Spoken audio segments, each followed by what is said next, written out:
got a chance. I'm killer! I mean it! Hold it! You should have caught them all. Don't you see what's gonna happen? What kind of person is she? Oh, she's very nice, very warm, very worried. Is she honest? You dirty, rotten lies. Hey, so? What the man's saying is, you're busted, pal.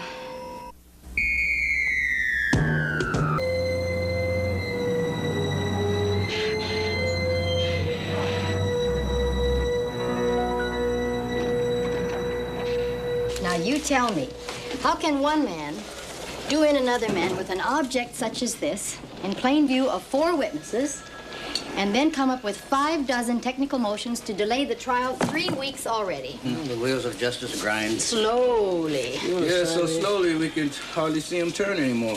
I think maybe Pepper has something going with that hotshot prosecutor down there. Sergeant Crowley, how could you? You know, instead of spending every day, all day in court, we could use you on a couple of cases around here. So would you ask that guy to get a move on? I mean, maybe you could set a firecracker under his tail or something. I could use this. Well, you could try. Certainly move me. Thanks, Joe. Criminal conspiracy styles. Listen very carefully, please. Sometime this morning, there's going to be a robbery at the Ashford building. Hello? Kathleen? Everything all right? Oh, yeah. Hello? What was that all about? Oh, a female voice. Said there was going to be a robbery at the Ashford building this morning. The Ashford building? Yeah. Joe, that's 18 stories. Couldn't you narrow it down a little bit? A lady hung up in the middle of a story. It's like something made her change her mind. It could be a prank. I don't know. Maybe I'd better give security a call. Yeah, go ahead. Also ask them to pull a list of their tenants, huh? The operator? How many good robbery targets would there be in that building? One building that size, business hours population around 4,000. Captain DiMaggio. Police? Yes, sir. A robbery. When? It's just a precaution. Should be more than 5 minutes before we're there. All right, we can do that. Okay. I think I just shook up a couple of security guards. Well, that may be a crank call, but we can't afford to ignore it.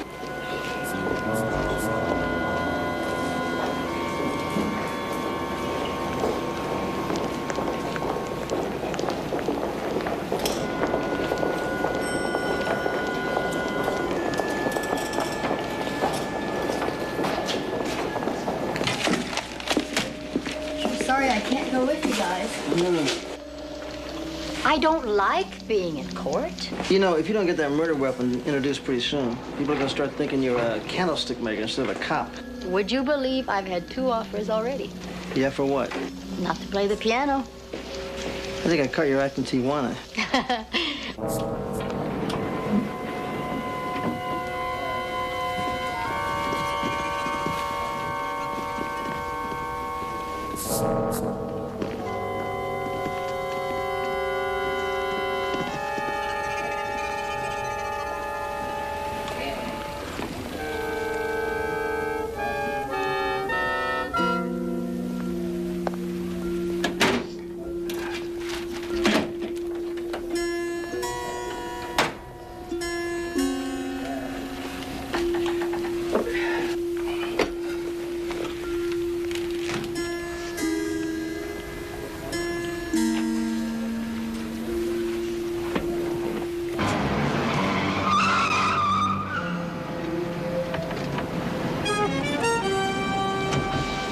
That old expression about looking for a needle in a haystack?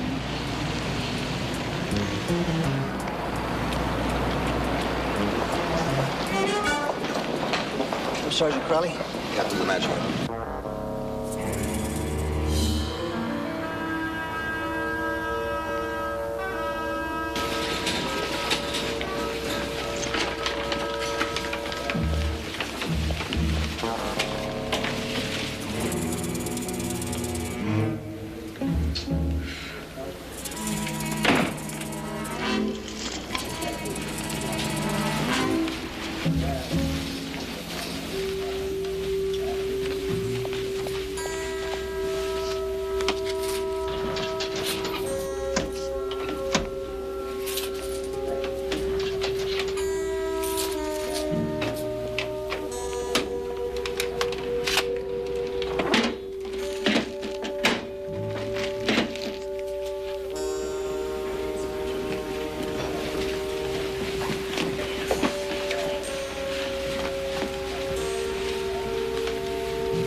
lot of bear claws.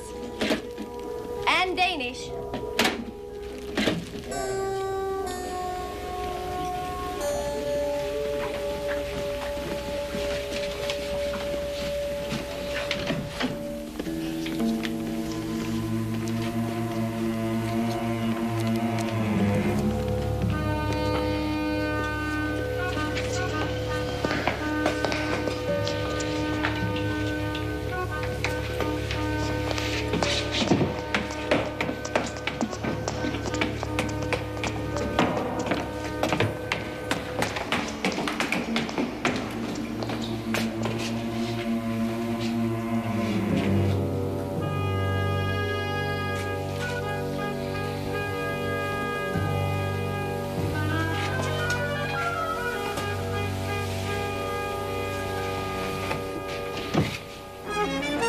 Companies, savings and loans, coin exchange, gold and silver exchange, antiques, securities.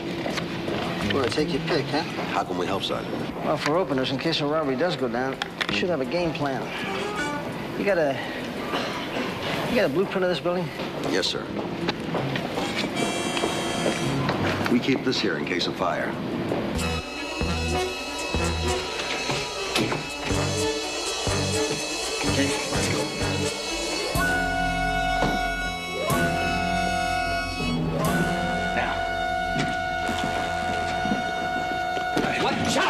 Security's guard, let's move. Oh, my God. Yeah. Now, wait a minute. You can't come in. Mister, if you want to keep ticking, you'll do what I say here.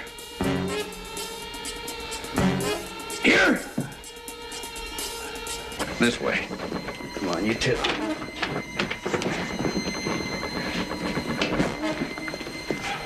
Look, if something did go down, is there any way to control those elevators so that anybody exiting this building would have to come through this lobby? It's real easy. I can stop the elevators in seconds. Yeah, but what about the stairs? What?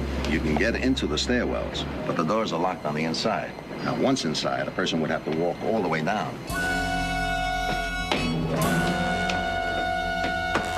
Come on, let's move it.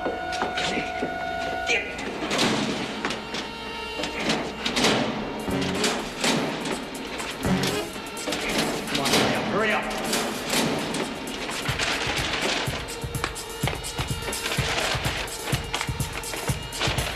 Come on. Let's do it. Now watch it.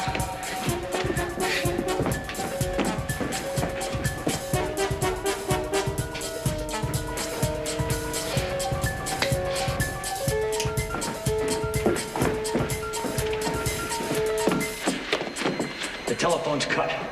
You want to call the cops, you'll have to go outside. You do that before 10 minutes go by. The man I got outside will blow you in half. Any question about that? Okay. Now you're acting real smart. Stay that way. Remember, 10 minutes. Oh, my God! Mr. Saunders, they forgot the radio. Hello? Hello? This is the Securities Exchange in 1704. We have just been robbed.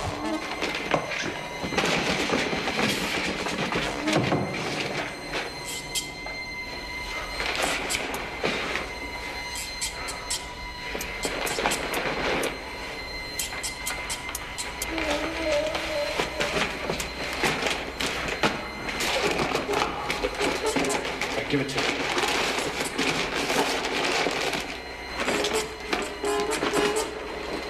And the second one, the one who had the securities, was wearing khaki pants and one of those bulky knit sweaters. You know, the kind that button down the front?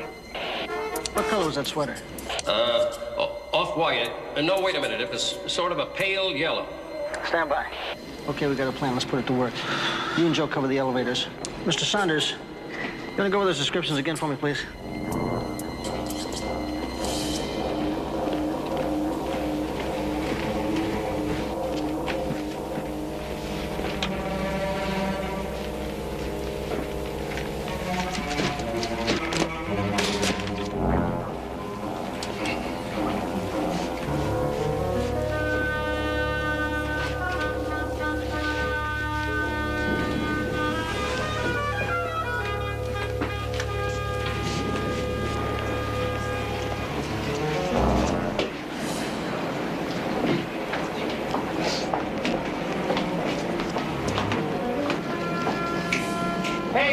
You with the sweater, I want to talk to you. Please. Hey, Bill! The guy with the sweater! The guy with the sweater! Give it up, you haven't got a chance. Stay back! Honest, stay back, I'll kill him! I mean it!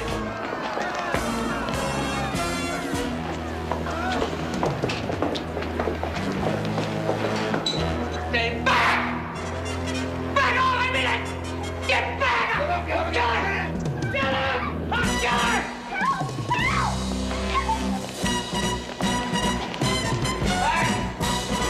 I mean it! All right, hold it! Turn! Hold it! Hold it!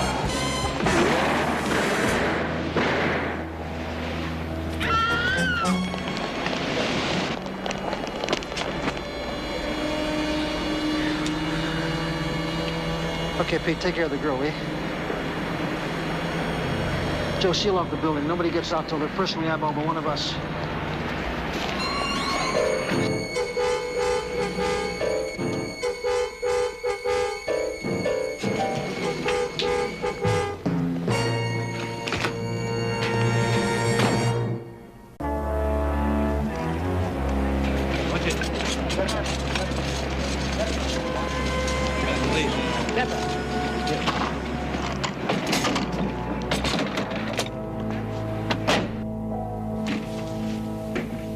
I'm Sergeant Crowley with the police department. I was talking on the radio with a man named Saunders. Oh, well, that's me, Adam Saunders. We don't need any more excitement today, that's for certain.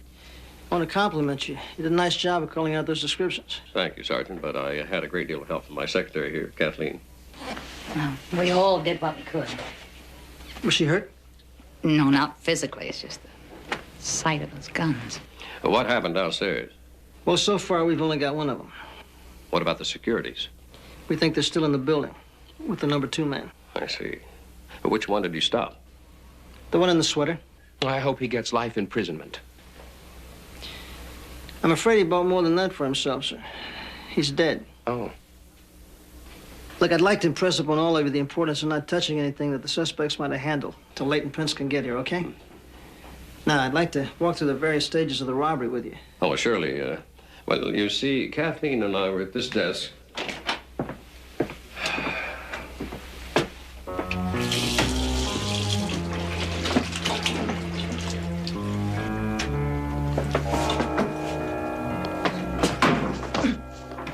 Has anybody touched these files since the robbery? Oh, not that I know of, Sergeant. And they were picking and choosing? Certainly looked that way. He located one drawer, opened it, and took out only those securities. Buckley Industries. He took 500 securities valued at $1,000 each. Were they registered? No. Just as good as cash.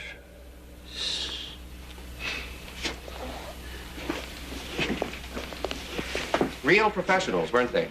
That's possible, yeah. Possible? They knew exactly what they wanted, and they took it. Then they disabled our entire telephone system for their getaway. Where's that? Over here, Sergeant.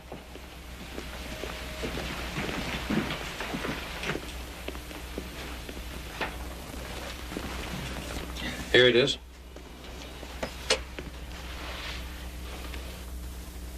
Who showed them where this was located? No one. They seem to know right where it was. Well, they did, huh? As you can see, we couldn't have gotten any help up here without our security radio. They knocked out your telephone, yet they leave this radio, huh? Bad planning on their part, I'd say. Either that or just lucky they didn't see that radio. Was this right here all the time? No, I brought it out of the vault. It was in the vault? Yes. The radio was in the vault in plain sight, and they don't touch it. Yet your telephone wire box is so far out of the way you got to go out on safari to find it. Just doesn't figure. Who knows the criminal mind, Sergeant? Yeah. Okay. After they got the securities, then what? What did you say the population of this building was? 4,000. Ain't that grand?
Thanks. I forgot my key. Oh, you're welcome, I'm sure.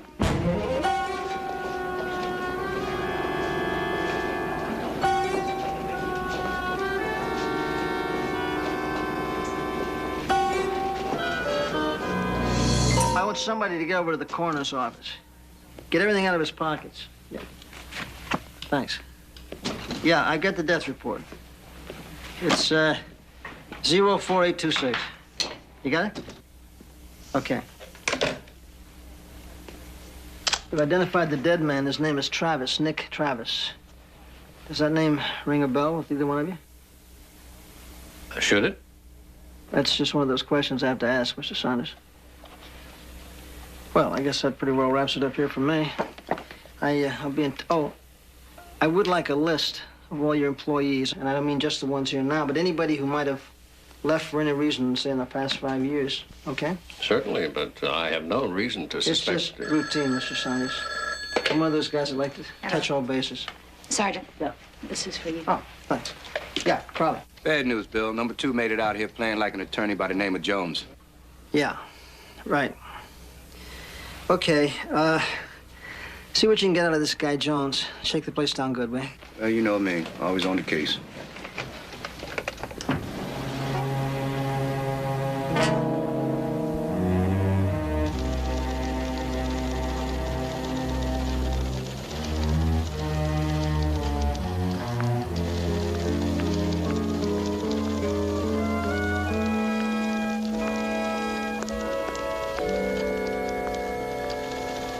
This a new game in town?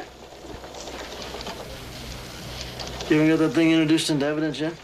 Nope, not yet. Comes in handy, though, walking in the dark from the courthouse to here. That the Ashford robbery thing? You got it. Dick Tracy's been in heavy meditation here for about 2 hours now. They're not paying attention to the fact that it's 3 hours past the time my lovely wife puts dinner on the table for us. Well, you know, I also have a lovely lady that would appreciate me being there before dessert. So why don't you two guys split? We'll get back to this tomorrow. We're on overtime now anyway. Thank you, Bill. Thank you, William. Good night. Anything I can do, just give a call. Night, Pete. It's really got you going in circles, huh? I don't know. There's just so much here that doesn't fit. Something's missing. I don't mean the $500,000 in securities in the suspect either. Mm-hmm. Bill? Uh-huh. Don't stay up too late, huh? You going? Yeah, I'm really bushed. Being in court does that to me. Okay, I'll see you tomorrow. Maybe we could melt this down and take a vacation on the silver. Yeah, maybe so. Tally-ho. Yeah, see you tomorrow.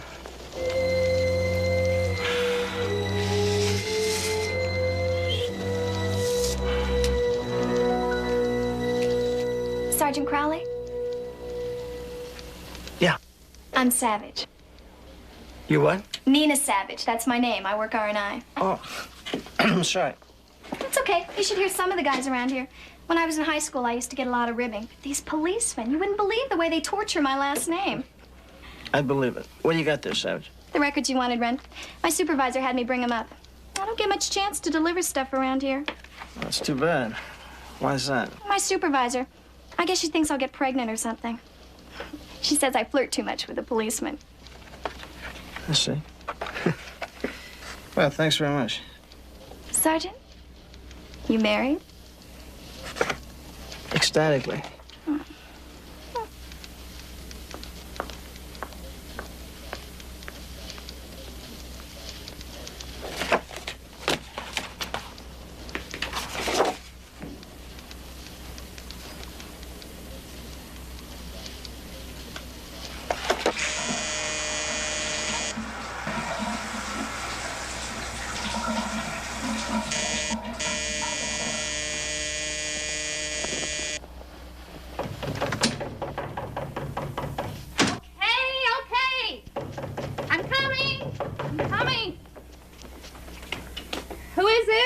Sergeant Crowley.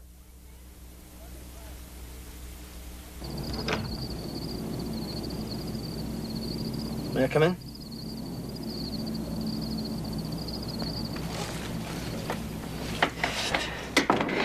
I suppose I've been expecting you.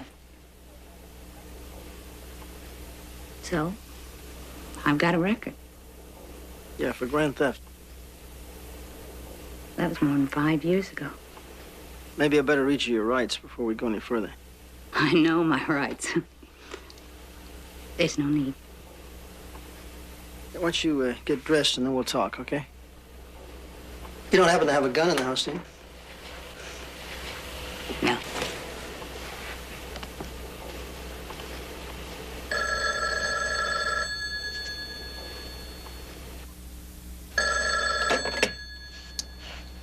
Hello?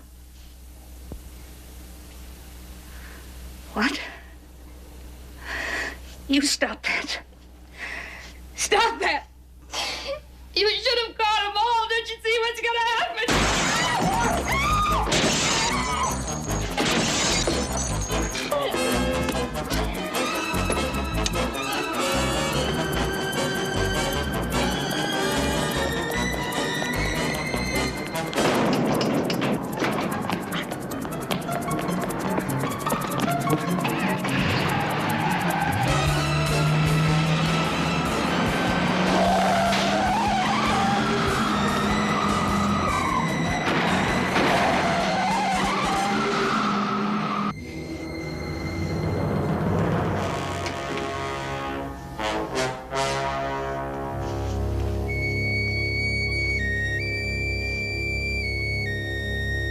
It's okay, Kathleen.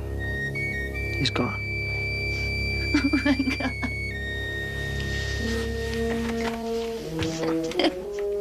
Help me. Please help me.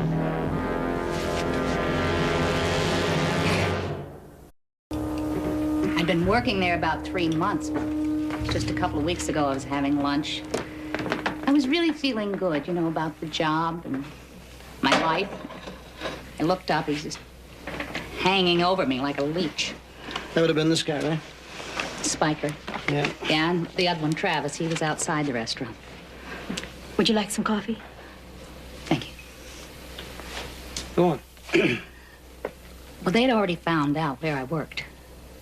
They'd planned the job. They thought I was going to help them, but I wouldn't do it. You knew about it before it went down. Yeah, but don't you understand? I didn't know what to do. I mean, Spiker had me scared to death. I figured if Mr. Saunders found out about my background, I'd lose my job. I didn't know what to do. So I'm the one who called the police. I called about the time I thought they'd be in the building. Why didn't you identify yourself?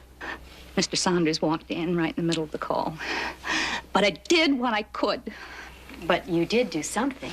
Look, we got the call and we got it before the robbery, but as far as you doing what you could, Kathleen, no, you did what was safest for you at the time. Well, what do you want from me? It's just that I think you could have done more. I think you should have done more. I think she knows that now, too, Bill. Thank you. No, don't thank me. You thank him. He's the one who brought you here to help you. Yeah, well, I'm gonna nail this guy. I better get it in gear. Remember you dropped Kathleen off at the office in the morning, right? Mm-hmm. Bright and early, before court. Okay. Good. Sergeant Crowley. Yeah. Thank you for understanding. You're welcome. See you tomorrow. Have fun in court. Good night. Is the coffee all right? Or would you like a stiff drink? After this day, what do you think? Come on. Got to the Ashford building this morning when it opened. Show these around. Yeah? So what'd you come up with? I came up dry. Mr. Personality here scored in the coffee shop. Yeah. I'll probably make Commander for this. Good morning. Hey, Commander. Good morning. Morning. Pete and Joe were at the Ashford building earlier this morning when they opened up, showing his mug shots around. What do you got, Pete? Well, both of them spent at least 20 minutes at separate tables drinking coffee yesterday before the robbery. I have 2 eyewitnesses. So that leaves them on the 16th floor coffee shop. 20 minutes, 1 floor down, drinking coffee. Why would they do that? Kathleen, you got an idea why they do that? Kill time, I guess. Yeah, but I mean, why? I mean, for what purpose? Listen, you all keep at it. I don't want to be late for you nowhere. And ciao. Yeah, see you. I feel so wanted. See you all later. Bye-bye. Thank you. So, what's next on the agenda? Surveillance, Pete. Put a team on Spiker's known hangouts, associates, you know, the works. Yes? No, I want you to relieve Grant and Myers. I got him staked out at the address from this rent receipt we found in Travis's. No, that's good. That'll give us a chance to catch up on a little boredom. Well, don't knock it over, buddy. Don't pay. You're not gonna. What about me? You know, I have to go to work, too. I'm not sure you'd be safe. He won't go back to the Ashford building, not with all that security.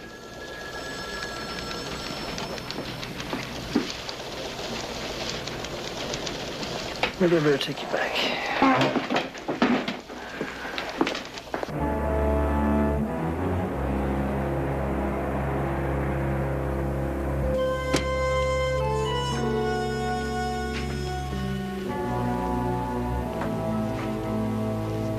All clear?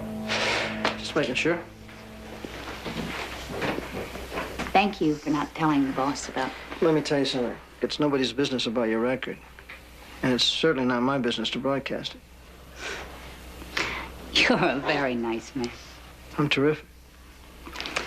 Well, anyway, thank you. For what? For caring. Oh, Saunders. Sergeant Crowley, anything new? As a matter of fact, there is. We have a suspect to look for. That's progress. I spent the day yesterday explaining to my board about that $500,000 loss.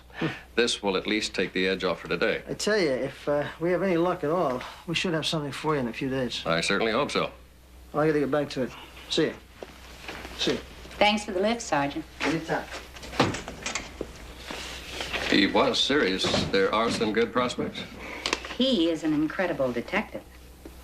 Somehow he's already gotten a line on the other man. All he's got to do is track him down. Good. Excellent. I saw the way you were looking at the good sergeant. Would there be an attraction there? Oh, I'm attracted to a lot of things, especially executive types. Listen, I have a meeting with the old man now, but perhaps we could have lunch a little later. Sure.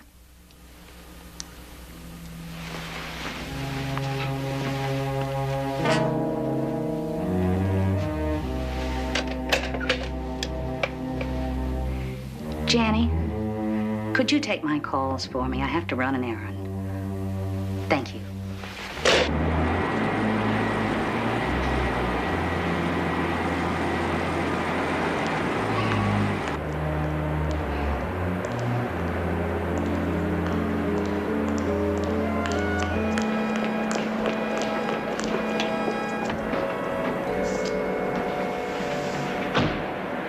I missed you.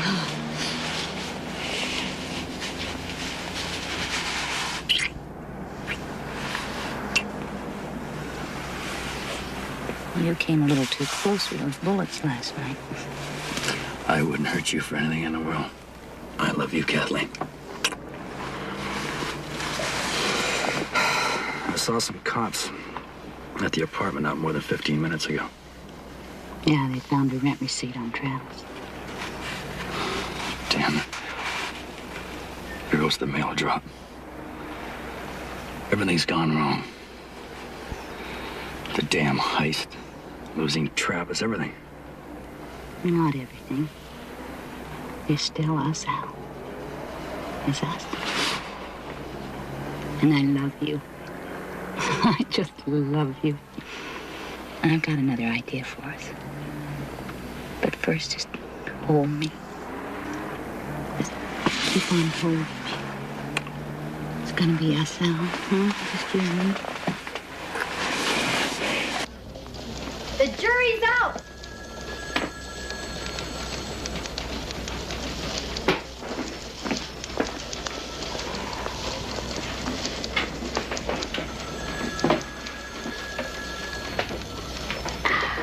Magic fingers. You sure know how to make a guy feel good. How come you only say sweet somethings when you're getting your back rubbed? It's not true. I say sweet somethings to you always. Mostly when you're getting a back rub. Well, I've had this strange affinity for this kind of a back rub ever since I worked Vice. No, don't stop. Hit me again, but don't stop. This case really is intense. All full of knots back there. So many wires, Pepper. Why?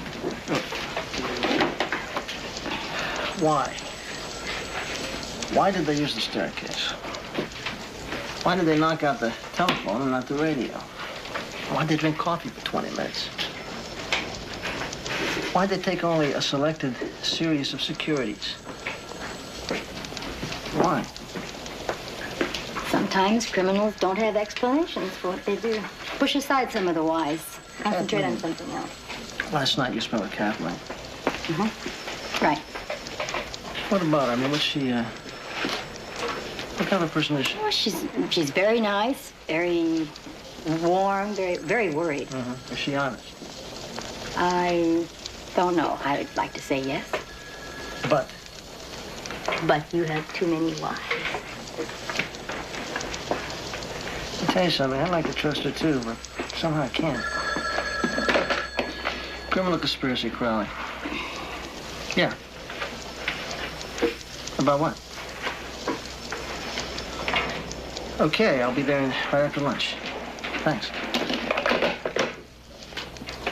That was Adam Saunders. He wants to see me.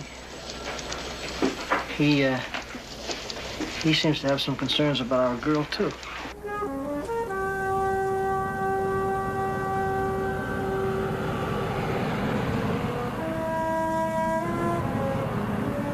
Don't you get tired of those things? Beats the hell out of thinking. Besides, where am I going to get my protein? You get protein from fish. Pretty hard to fry on a steak up. 12Y52, come in.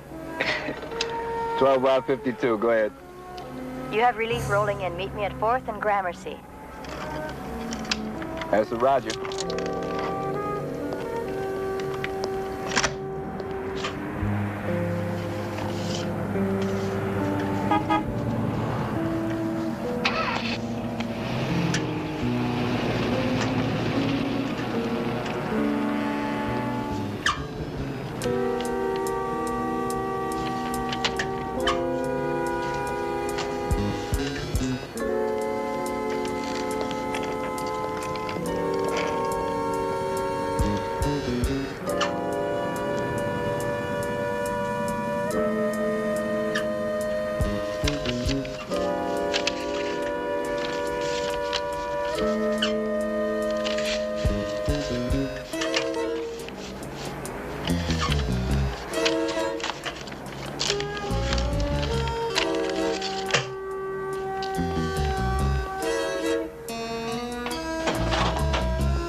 Yes.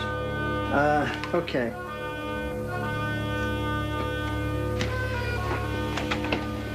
You two look like you conspired to do something devilish. What is it? What's this? This is the paper I dug out of the stairwell door.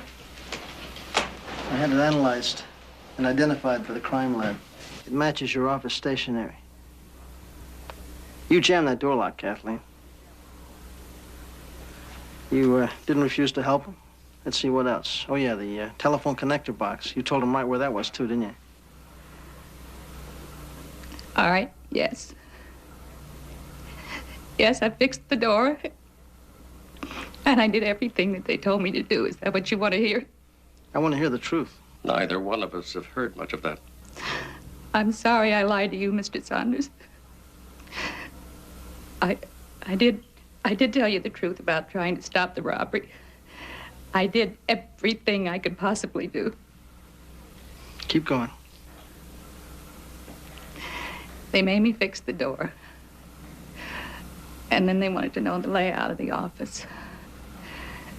They wanted to know where the wire box was for the phone. I told them that. I did it because I wanted to keep my job. Spiker threatened to tell Mr. Saunders about my background. You should have told us in the beginning, Kathleen. Oh, really? Then I would have had no job, nothing. Sergeant, really, I wasn't a part of it. I mean, I didn't tell him about the radio because I knew there'd be one more way to stop him. What do you mean, one more way? I telephoned you before the robbery. Don't you remember? I warned you. I mean, I was afraid. It wasn't just because of my job. I mean, those bullets last night, they were very real. You should have been totally honest from the start, Kathleen. I'm sorry. You'll receive a week's severance pay. And that's it.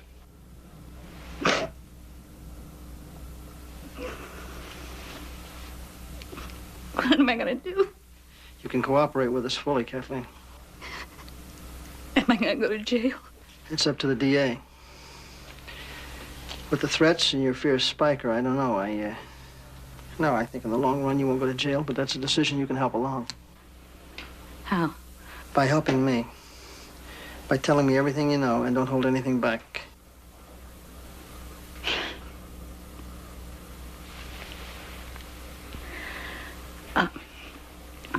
Spiker said that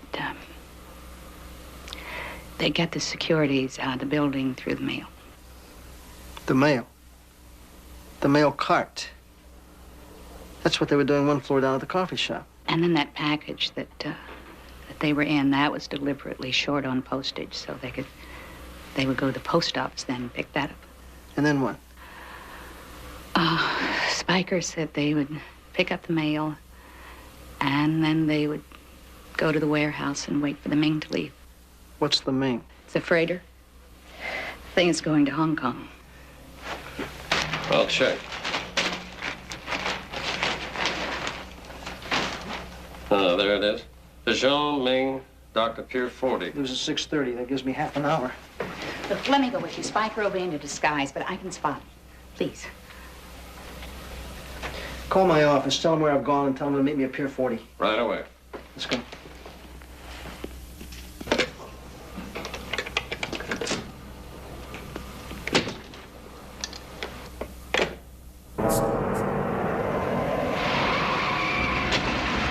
Police department, Pier 40.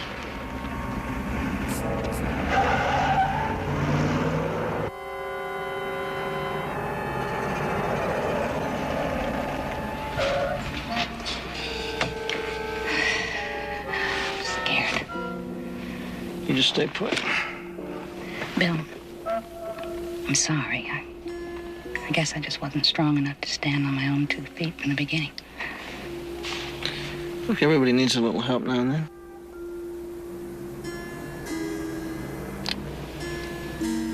You be very careful, my friend. You stay put.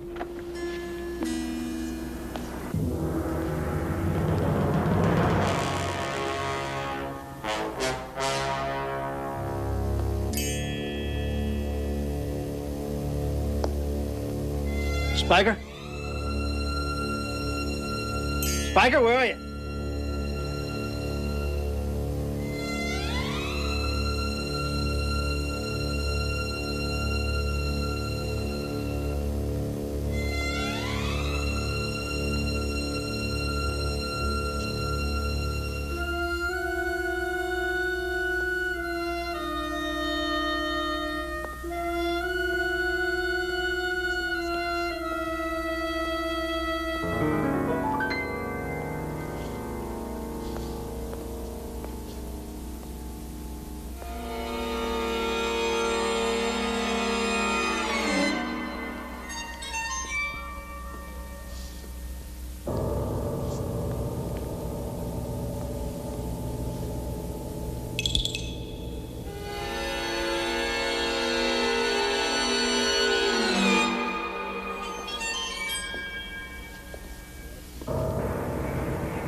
I think it's Spiker. I'd like you to come and take a look.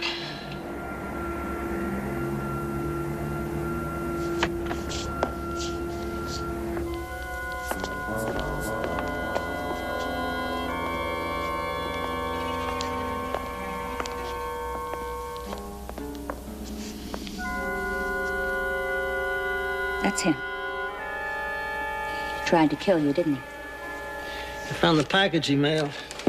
All the stolen securities. You did just fine, Sergeant Crowley.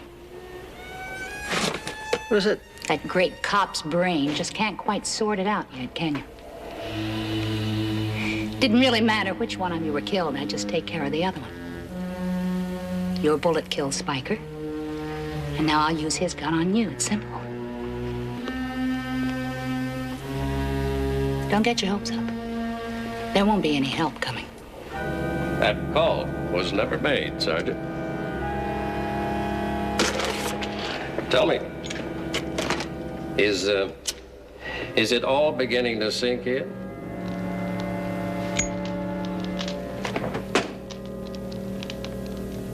Now it's beginning to sink in, sure. Let me guess.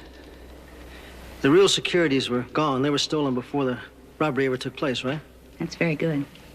You're just a little late figuring it out. So you got Travis and Spiker to stage what they thought was a real robbery. And then you set them up to get caught in the building, only that didn't work because Spiker got out. And there would have been real trouble if he'd found out that... Well, if he tried to spend any of those phony securities there, huh? Well, we don't have that problem anymore. I mean, with the crook and the cop who caught them both dead. And you're both free to spend the $500,000? It was nice knowing you, Sergeant. Just for curiosity, I mean, what'd you do with the real securities? Hidden in a safe in my home. Clever? That's great. That's where I'll pick them up when I put together a search warrant. Because you're both under arrest. Why, I got the bullets here in my pocket. Is that right, Spiker? You dirty, rotten lies. Easy, hold it. Hey, it's over. Take it easy. What the man's saying is you're busted, pal. Right, Crowley? That's right, Anderson. Congratulations, Sergeant. Now I'll read you those rights. What locked it up for you, Bill? What locked it up for me? Oh, I think logic, deduction, a certain Oriental inscrutability that I picked up watching a lot of Charlie Chan movies on The Late Show. Not to mention a modicum of my own personal genius. Aside from your brilliance, what really did it? It was simple. Once that kid led us to Spiker, and we all discovered that those securities were phonies, Spiker came apart at the seams. I mean, he just couldn't wait to roll over and play dead. Charlie Chan would be proud of you. Hi, fellas. Kitty. Hey. Well, I guess booked and packed up for the duration. What about the bail? Well, the commissioner thought that it should at least equal the securities theft. $500,000. Terrific. Yeah, well, we thought you might like that. Know what else would be terrific? I do. Listen, why don't you guys take off for the night? Good idea, Bill. Why, thank you, William. Come on, Johnny. You and me again, Joe. Night, fellas.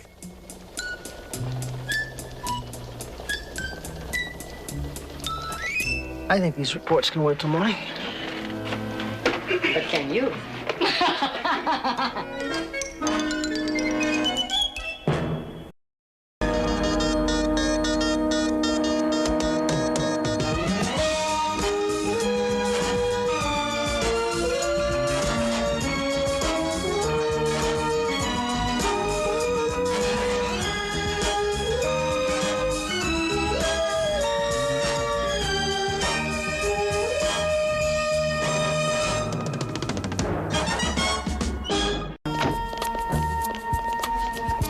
All right, if you do, you'll be deader than that beef that's in the truck. You couldn't hit the side of a barn without... Come, ready? Come on. I already bought a load of beef from them. And quite frankly, the price was right. So right that it might have been stolen? So right that with these people, you don't ask questions. You don't want to cooperate with us, do you? Police officer, get him up there where I can see him. Come on, let's go. Get him up. Hey, come on.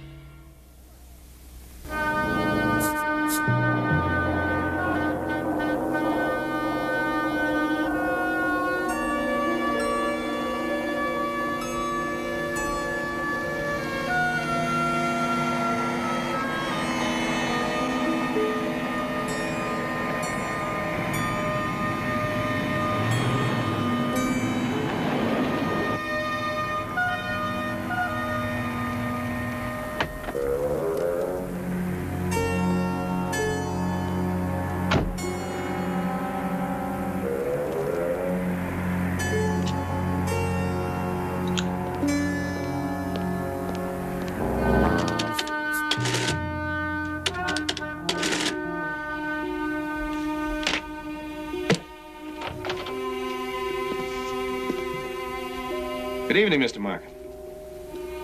You remember me, don't you? Thorne, isn't it? Yes, sir. How did you get in here? Your back door was unlocked. No, it wasn't.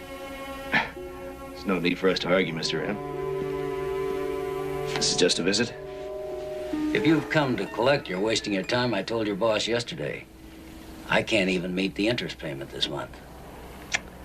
Business is lousy, huh? Terrible. Take a look at yourself. No need to do that. I'm the bearer of good news. I'm not borrowing any more money. Not from you people. Who from, then? Let me ask you a question. What's your most expensive item after help? Beef? Figure 2,000, 3,000 pounds of beef per month, right? That's close enough. Why? Well, I told you I had good news. We can arrange for you to buy all the beef you want at $1 a pound. Come on, man, that's impossible. Nothing's impossible. Think about it, Mr. Markham. Where is this beef coming from? From my people. Where else? We have many interests, Mr. M. You know that. Well, it's a proposition worth considering. I've got to admit that. Good. You figure out how much beef you can use, and you give me a call. Figure 3 or 4 days for delivery. Right, Mr. M? Nice talking to you, Mr. M.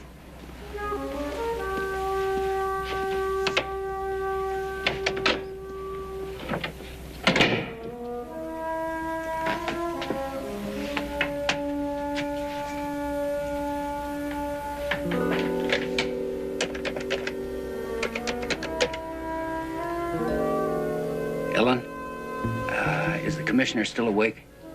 This is Al Markham. Thank you.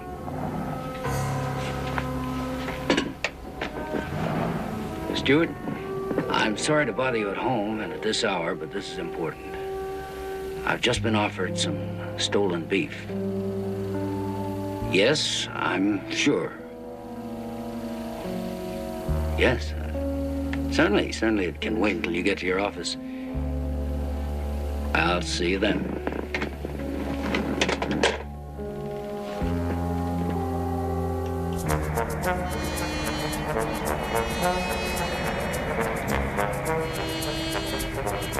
Hey, look, Al Marham's car is still in the parking lot. Come on, we better check it out.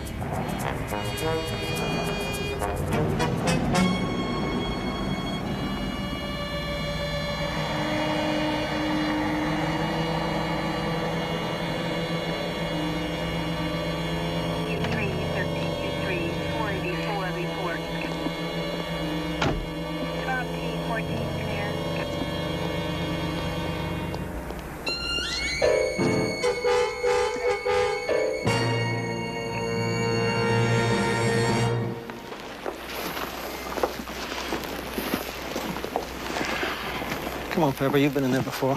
Too many times.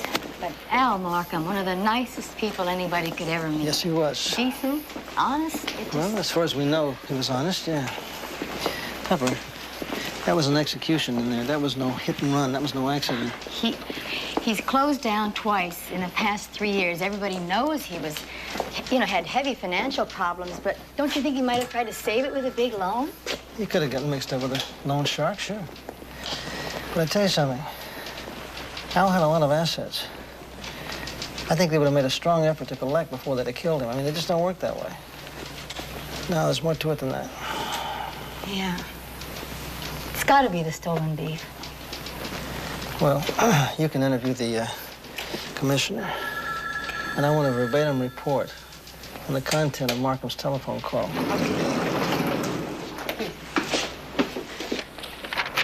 A couple of bank loans he was making payments on. A lot of red ink. I tell you, if he was in debt to anybody else, he sure didn't write it down anyplace. What about you, Pete? Did you find anything in last year's stuff? Well, I don't need to be an accountant to figure this one out. What comes in here goes out here. Well, this is interesting. The phone's not working. Hi, Phyllis. Hi. Ray? How are you? Okay, I guess. I'm sorry about Al. He was a good man. best. Took me right out of college and gave me my first break. How's his wife doing? She's in pretty bad shape, can't quite believe it, but she was not involved in the business, Bill. I've already told Pepper that if Al had any mob connections, I didn't know about them. I've been going through those books, Ray. Business wasn't good. Don't I know? Had to lay people off, close a few of the restaurants for lunch, things like that. But we've had bad times before. It's always come through. Who's going to be in charge, yeah? Mrs. Markham asked me to take over. For the time being, at least. I'll do the best I can. Look, if there's nothing else, I've got quite a lot to do. Funeral arrangements and telephoning relatives. Sure, go ahead. Listen, if we got any questions, we'll get in touch. We'll phone you. I want you to.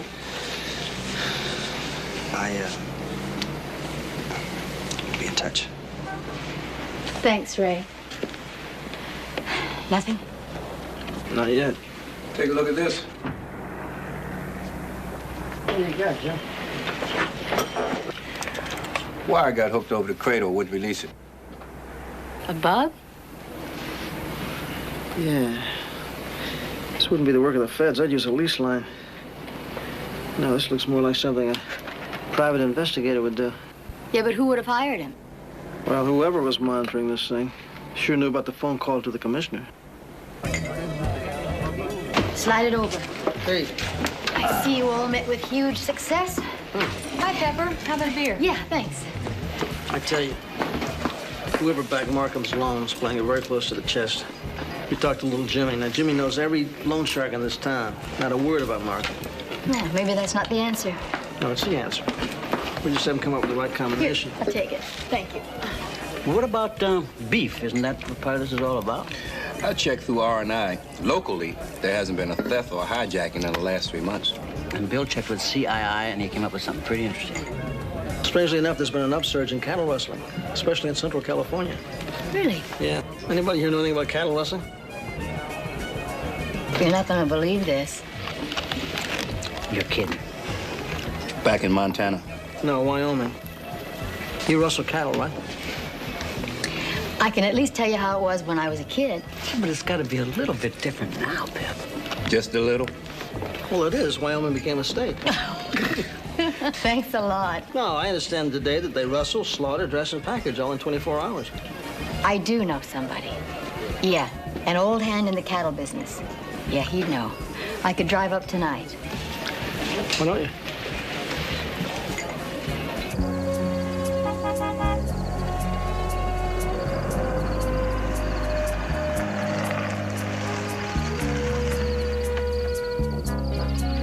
Hey, Pepper, honey! How are you, baby? How are you?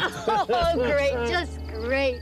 It's so good to see you, so good. Ooh. Look at her, isn't she beautiful? They tell you that down at Wicked City? Only the wicked ones like you. I'll bet. How's Aunt Helen? I sensed on the phone she wasn't too good.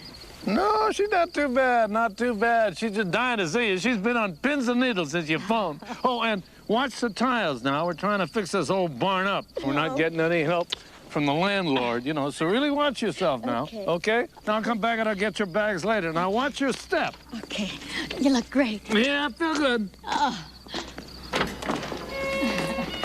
Oh, Uncle Ben, it's charming. Well, you can thank your Aunt Helen for that. Oh, it's just... Pepper. Aunt Helen. Dear Pepper. Oh, it's so sweet of you to come. Oh, you look wonderful, beautiful. Now, you two have a nice visit. I'll go get your bag. Now, you stop that nonsense about me looking so wonderful. I look awful, and you know it. But I feel better than I look, thank goodness. And that's something. You know, I don't believe what I smell. You better believe. Where is it? In the kitchen, cooling on the cupboard. Oh, Helen. The bluest and the juiciest. I remember a little girl once in Wyoming who used to eat blueberry pies till she got the worst tummy ache imaginable. They were worth it. Oh, Helen.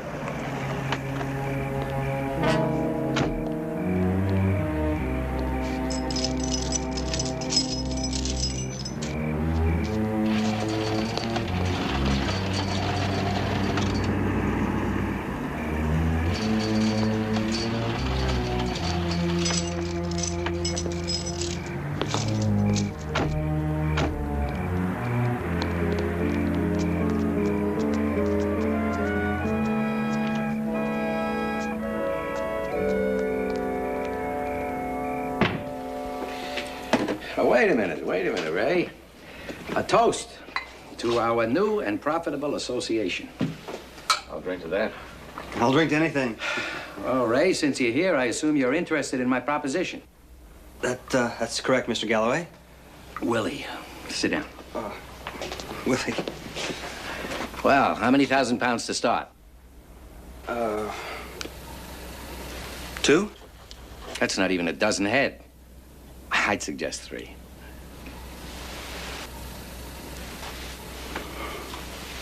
Okay. £3,000. Dressed. Where do I sign? Nah, your handshake's good enough for me. I'll be in touch.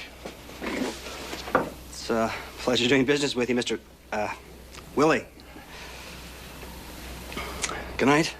Night. Monk, take Mr. Roberts back to his restaurant, huh?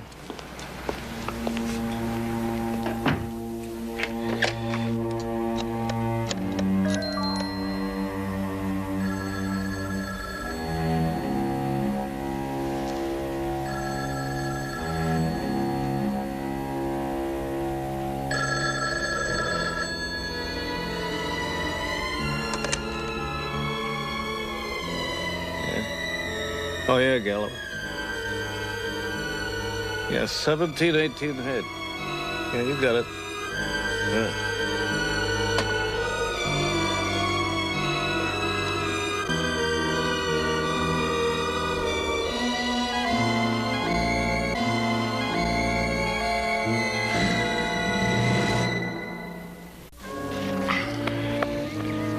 Say, you know, Pepper, you rode that horse real good for a police sergeant. Well, look who taught me. Well, that's true enough. He was such a funny little thing. All the skin and bones and eyes. And stubborn. Determination, Uncle Ben. Well, I guess that's the word for it out of the book. You'd fall off 5 or 6 times, climb right back on again. Tears streaming down your eye and cussing. Never heard a little girl with words like that. Wonder where you learned them. Well, I could tell you that, too, if you really want to know.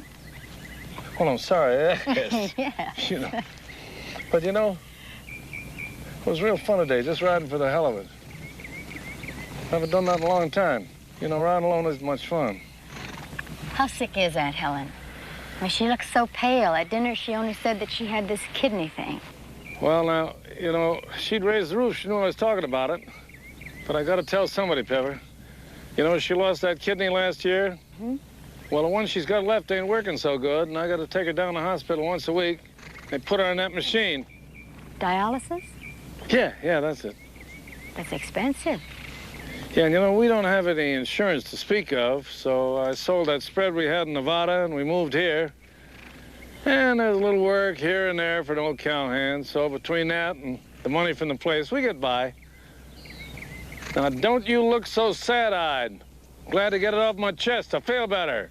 Now, tell me about you. I mean, about your life. What's happening? Well, I'm still single, if that's what you're wondering. That's what I mean. Now, look, I promised you a little shooting, right? Yeah. You're gonna have a little shooting. I mean, after that boasting you were doing last night about being in the top 20 of the police department. That wasn't boasting. It's just a fact. Oh, I see. Well, what'll it be? Cans or bottles? Bottles. Hey, now, what do you call that? You didn't learn that from me. You couldn't hit the side of a barn without... Come, ready? Well, come on. What?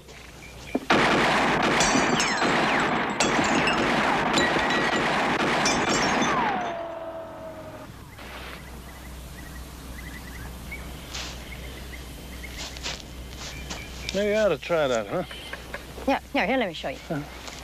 What you... Oh, come on. Hey.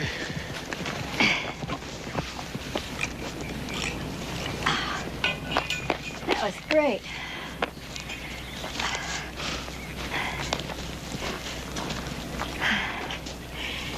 Uncle Ben. Yeah?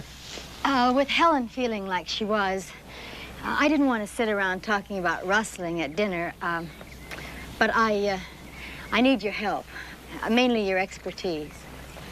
Well, sure, Pepper, but why?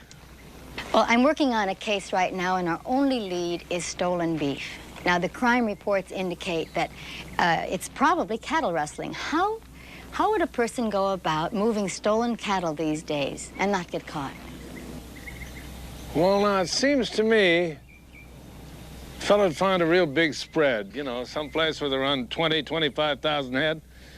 That way, a couple of dozen wouldn't be missed right away. Mm-hmm. Well, then where would he go with them? You can't drive a bunch of cattle down the middle of the highway, broad daylight, or at night for that matter. No. Well, I heard tell a couple of different ways. One way is you put a couple of head in a padded van and you drive it to a secret slaughterhouse. You dress the meat out. You get rid of the hides right away because of the brands. Then you transfer the meat to a refrigerator truck. That's about it. Sure. Of course. It's very simple. The meat goes to a packing house in some city. I reckon. What do you do then? You sell it to whoever uses a lot of beef, like a chain of restaurants, for instance, or a lot of markets. Is that it? Of course, that'd be kind of a hard operation to track down with all those meat packing houses you got down in your city. Yeah, it's a starting point, though. Yeah. Well, it's getting on to about 3.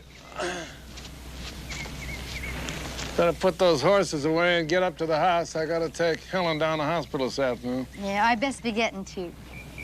You'll be coming back real soon now, you hear? First chance I get, really. I sure love to see you. And I wanna meet this Crowley you keep talking about. You'll like him.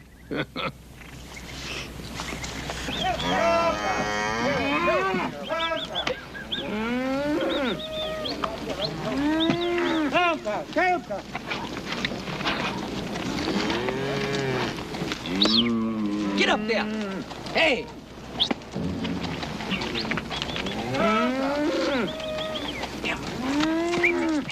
Come on, get in that truck.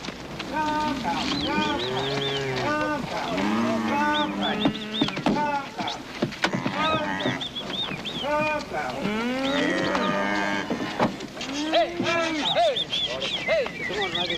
Hey, cattle. Hey, cattle. Let's go. Here.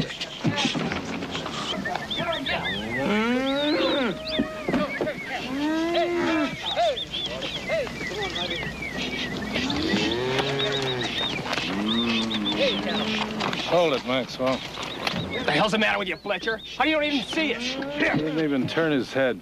Listen, I know my job, and I'm gonna do it. You don't have a job. Not with me. Not ever.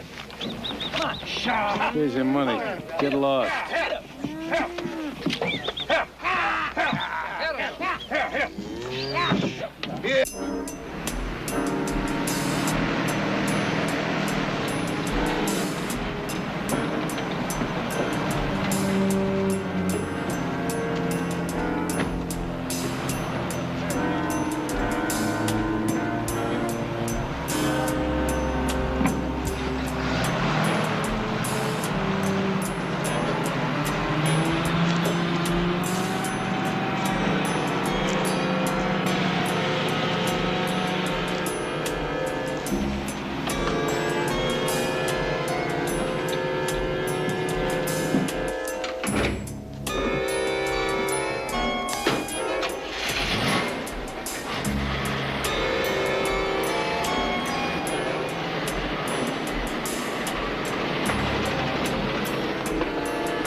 And that's it. The meat packer's the middleman, and he sells the beef to whoever wants to buy it. Cut rate, of course. He doesn't even have to be a packer. Probably isn't. All he has to have is a packing house to store the meat in. Interesting. Yeah, interesting. Yeah, where do I start? The California Cattlemen's Association sent me 10 pages of wholesale meat distributors. Why don't you start at the top of page 1? Here, Joe, catch. You found it. Now, what I want to know is who manufactured it and who purchased it. Yeah, well, that sounds like a lot of fun. You know there's no name brand on this thing. That's why you're going to take it down to the sound lab, and they're going to dismantle it, and then they're going to tell you who manufactured it. Yeah, okay. All right, little fella. Let's go look into your past life and see what we can come up with. Well, at the risk of getting a bum steer, I think I'm going to check this list and see if anything's changed hands.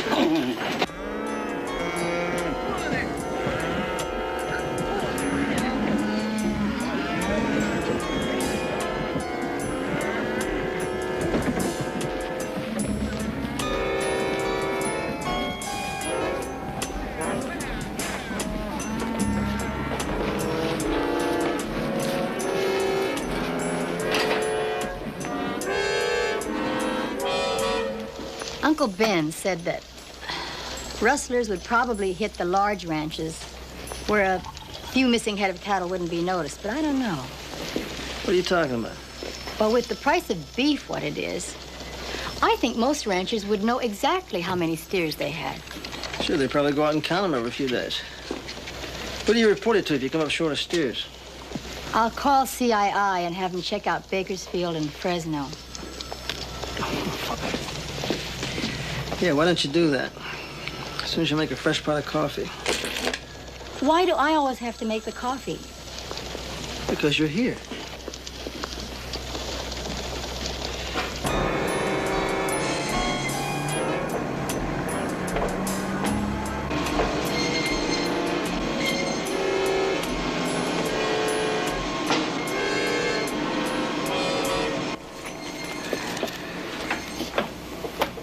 Thank you, Willie. It's a pleasure, Ben. You and your men do nice work.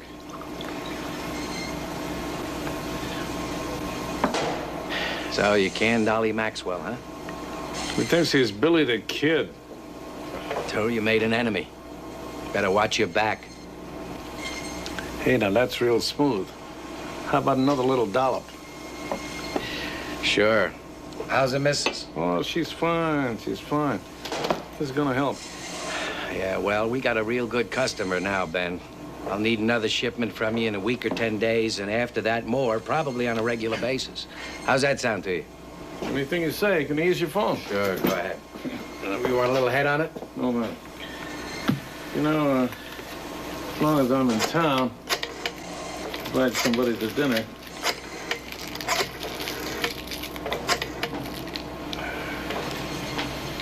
Yeah, hello, I'd like to speak to Pepper Anderson, please.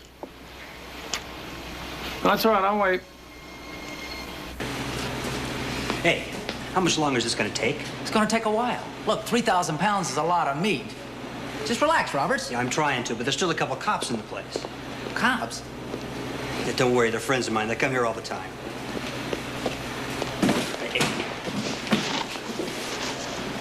Well, you can say what you want about Elephant having the best memory, but don't compare with a bronc. Hard-nosed, he was called, and rightly so. He knew me, that's a fact, and he hated me, woo! First time I was up, I rode him right to a stop. Nobody's ever done that before. I think I hurt his pride. So ever after that, no matter what the rodeo was, Madison Square Garden, Pendulum, when I'd go walking by the stalls, he'd start hollering bloody murder. He was cursing at me, that's a fact, and threatening. And I was hoping to draw him again, you know, for another bronc busting contest. Year after year, it just never worked. Never worked. Folks, a little more coffee or some brandy? Oh, no, thanks. Oh, say, I'm sorry, Ray. I got talking here. I didn't realize how late it was. Don't worry about it, Ben. You folks just stay and talk as long as you like. I got some paperwork to catch up on in the back, so if you need anything, just yell. Thanks, Ray. I'll just leave these here. Sorry. You know, hey, guys, you know, it's 2 o'clock. Ben, I'm a working man. Can't we just stay till... Let's hear the rest of the story, okay? Well, anyhow, I was pretty busted up by then, you know, and I figured to quit rodeos altogether, you know, but there was one big one still at Madison Square Garden. You know, I got second in calf roping. I wasn't even expecting that. So I was walking out, going by the stalls, and I hear this big scream. That's right. It was old Hard-Nose. Of course, he was pretty old by then. Must have been about 15, you know. Just a workhorse, wasn't buck horse anymore. Kind of broken up just like your old Uncle Ben. So, anyway, I got up on him. I'm sitting there in his old sway back. He could hardly move, let alone buck, but he tried. You know what I done? You know what I done? I fell right off him. Well, you never saw a happier horse in all your life. He just laughed. He laughed. Yeah. So I bought him. I bought old Hard-Nose and I took him back to my place. And we kind of hung around together all the time then. Till he died. You know, you're a sentimental old cowboy. That's what you are.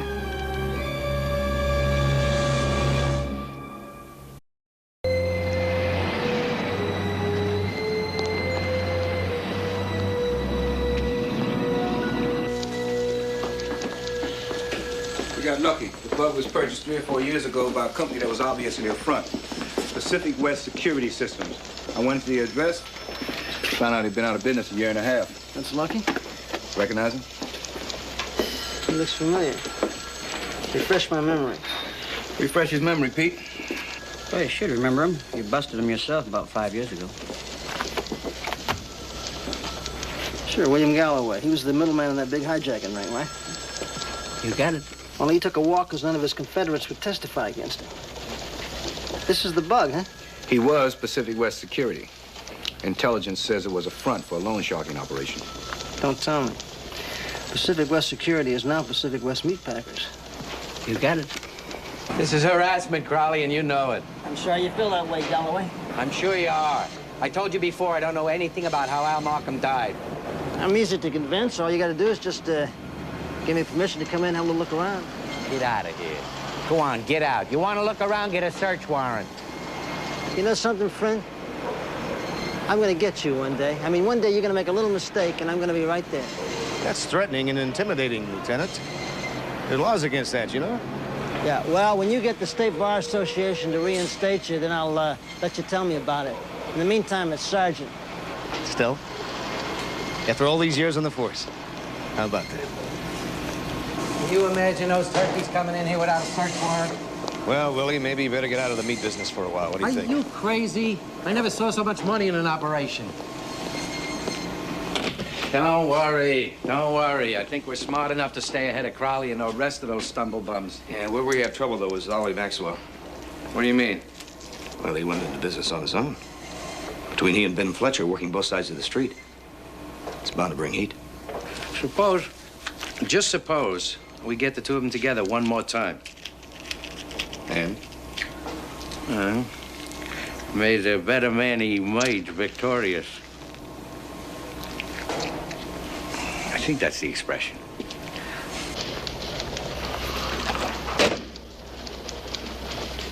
The commissioner read your follow-up report. He thinks it's Galloway, too. He wants us to put a surveillance on him. He's not going to be moving now. Why don't you tell the commissioner? Ray Roberts. He buys a lot of beef. So why don't we get him to buy from Galloway? Sure, so why not? Just get off my back. No, I can't. Pepper, you don't realize what you're asking me to do. Yes, I do. I know it's tough, but we think Galloway had Al Markham murdered. Well, what can I do about it? You can help us. Ray, what we figure is Galloway was pressuring Al Markham into buying stolen beef. We want you to spread the word that you're interested in the same kind of deal. I already bought a load of beef from them. How did that come about? Galloway came in here and told me he and Al had a prior deal. And quite frankly, the price was right. So right that it might have been stolen? So right that with these people, you don't ask questions. You don't want to cooperate with us, do you?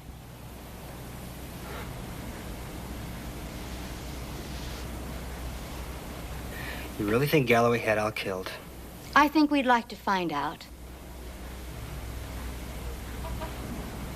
You'll have to do it without my help, Pepper. I've got a wife and a baby. I'm sorry. Yeah, hello. Hello, Ben. It's me, Willie. We got trouble. What kind? Your old friend, Ollie Maxwell. He rustled a truckload of beef. And that figures. So what? So what? So what?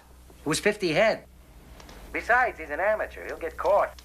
He'll turn over on us in a flat minute. You want to spend 10 years in jail for cattle rustling? Hey, you know, I just might have a notion. Yeah? About what? Well, I know where Maxwell's going first. Might be I could discourage him. Somebody has to, Ben. We both know that. Now, about that meat. Oh, you'll get it. You'll get it, Willie. I knew I could count on you, Ben. Yeah, we'll be in touch.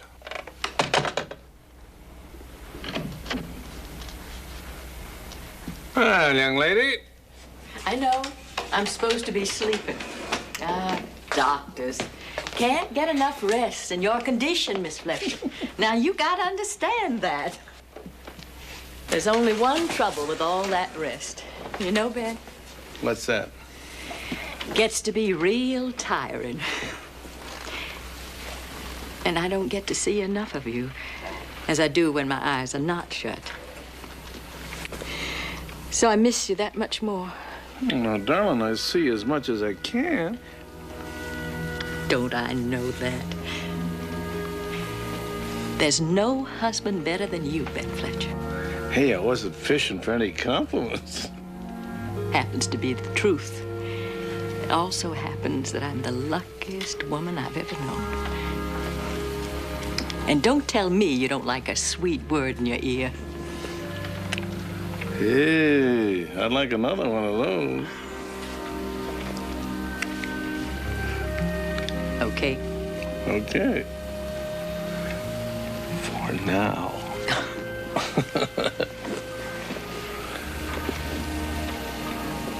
Who was that on the phone? Business.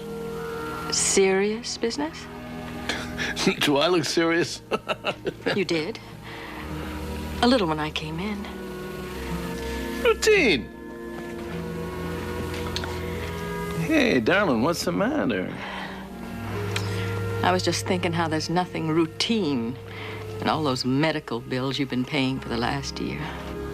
Come on now, I told you. I don't want to hear any more talk about that. You understand?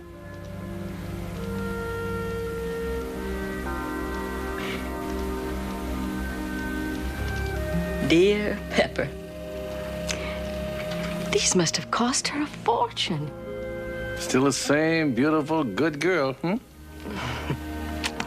I don't know when I've had a better time in years. All those stories about her cases, 3 men she works with. And she said something about you. Something I thought that I was the only one who saw in you. I'm getting better looking every year. It was a lot deeper than that, Ben. She said he gets to be even more of a real man. Kinder, more tender, more loving.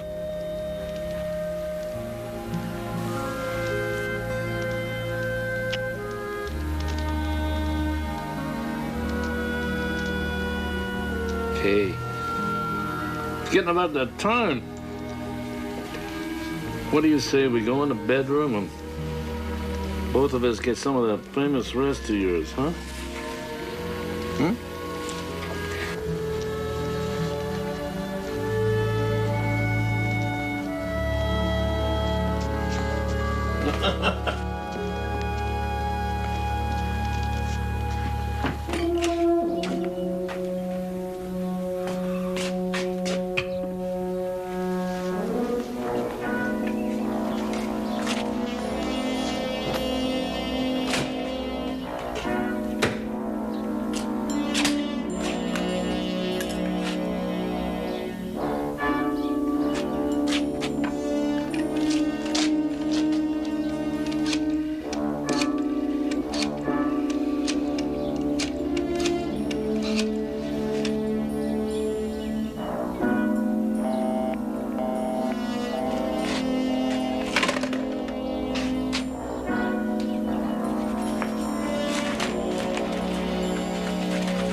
Easy now. You know you're gonna get us all busted. I was just looking in that truck of yours. There ain't a rancher in the whole state ain't gonna miss 50 head. Don't jump to conclusions, Fletcher. I got that from 5 different spreads. All right, 50 head in the same county. You know, Galloway was right about you. You're an amateur. When you put that thing down, I'm gonna take your truck. Like hell you are.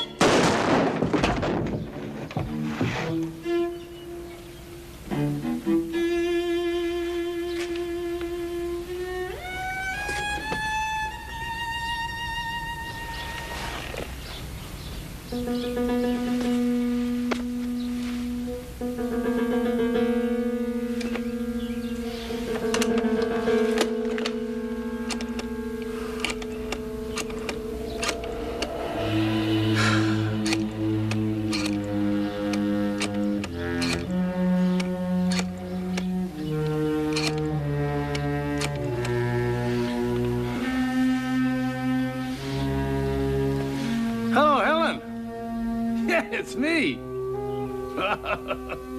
Yeah, I wish it were. No, I gotta go south instead, yeah. Well, there's been some big changes. Well, I don't want to talk business with you. I mean, that's just a bore, you know. Hey, how do you feel? Good, real good. No, maybe I'm catching a little cold, you know, my throat's a little sore. But I'm fine, I'm all right. Yeah. Well, I guess I better be getting along now. Say, Helen, something I want to say first. I love you, Helen. With all my heart. I love you. Sure. I'll say it word for word when I get home. Now, did you ever know when I didn't keep a promise? Now, don't you start that now. I love you, Helen. I'll see you. Yeah, real soon.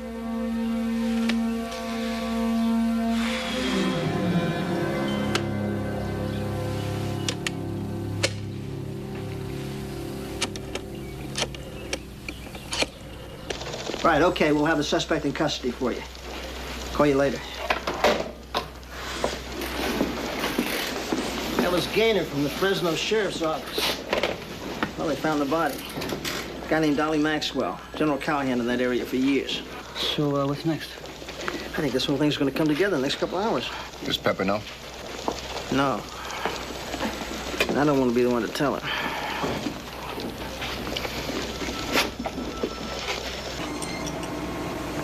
Who's your buyer? Small-time hood out of San Diego, runs a string of restaurants. He's gonna take it. What'd you do with Maxwell? Buried him. You want that beef at Markham's restaurant tonight after 2, right? That's right. He looks at the beef, we get our bucks, and he's on his way back to San Diego. Whatever you guys want.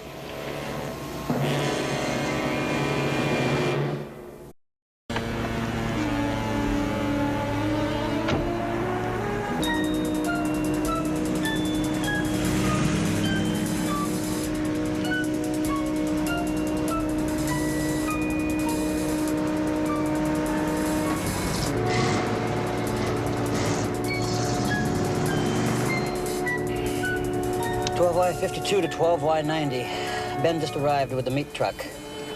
Looks like things are just about ready to go down. Roger, 90. Pepper and I are en route. Let's go.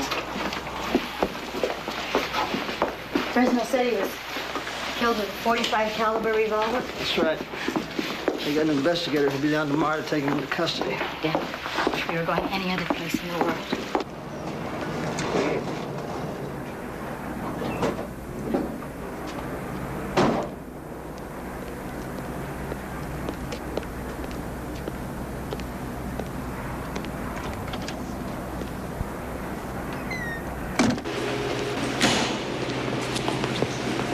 Ben, what the hell's going on here tonight? I don't get you. Galloway's out there with a couple of heavy-looking dudes from San Diego or someplace. Look, I never bargained for anything like this.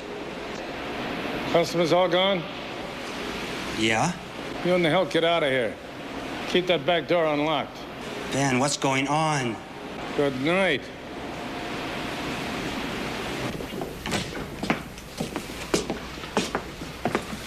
Park that back. Oh, Duran, this is Ben Fletcher, our supplier. There you go, Ben. As usual, cash on delivery. Cowboy, you got good taste in beef. Sit down, join us. No, thanks. I'll go over there and pour myself a drink. As soon as you check out the delivery, I'll get.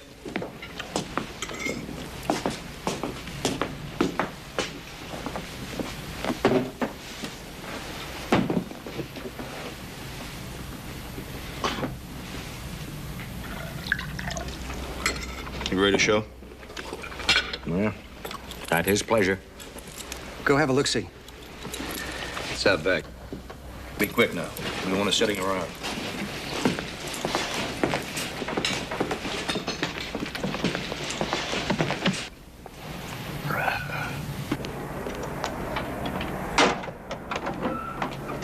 $12.50. They're in the truck now. 50. Yeah, we've seen them. You take the truck. We'll take the inside. Got it.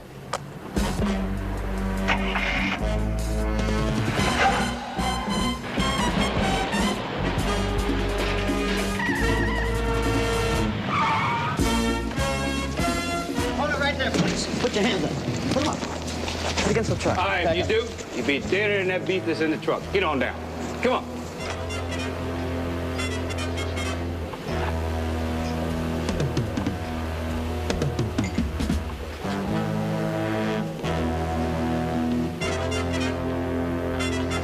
Police officers, get your hands on the table. Get them up there where I can see them. Come on, let's go. Get them up.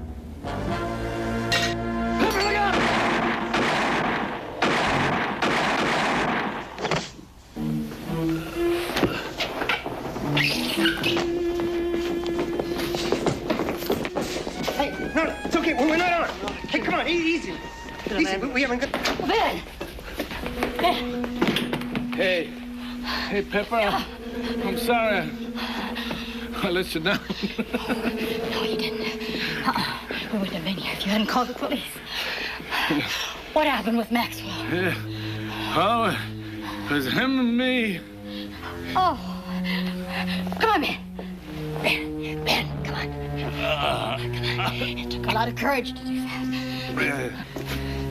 Calling an ambulance. Hang in there, Ben. Ambulance. I ain't gonna need one of those. Now, Pepper, you listen to me. When I was a little kid,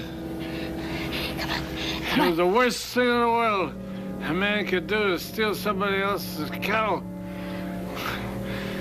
But when my wife, when my home, when she was sick, and I didn't have any money, I got desperate. Had to do something. You did what you had to do. Yeah, but stealing somebody else's cattle. Don't you let her find out about that. Don't you let her. Those insurance papers. She won't. That's all she's got. She won't.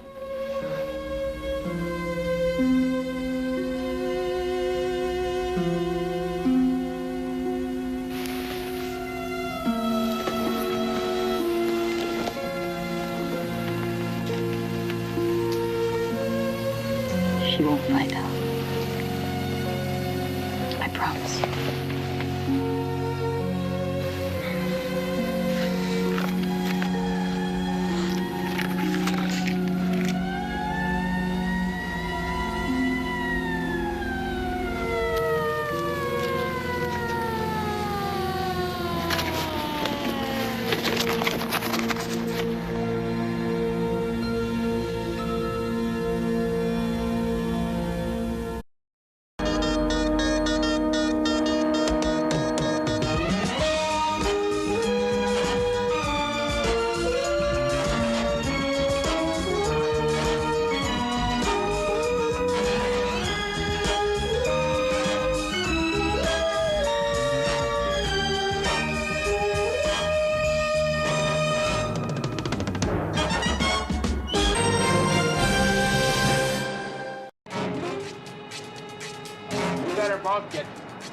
top of your head.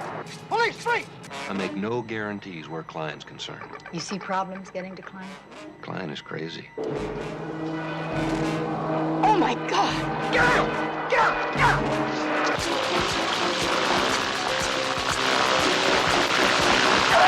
9Y60 to all units. Before they split, they've made it.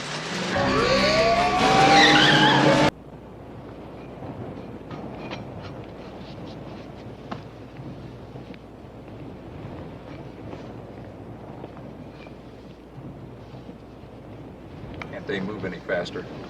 I want to beat the daylight out of here. Apúrate, apúrate.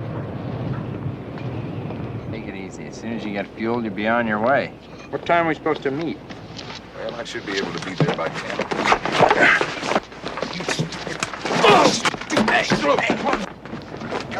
Hey! Hey! Come on, Klein. Take it easy.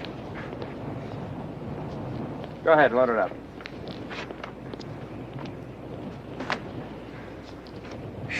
Boy, your temper. One of these days is gonna land you in hell. Now let's get one thing straight, Vern. You work for me. This is my operation. And you screw it up when you don't hire good people. And we'll all be in hell if I don't get out of here. What'd you find out about the weather? You're clear all the way. Cross near Nogales, and you won't have any problems.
What's it look like?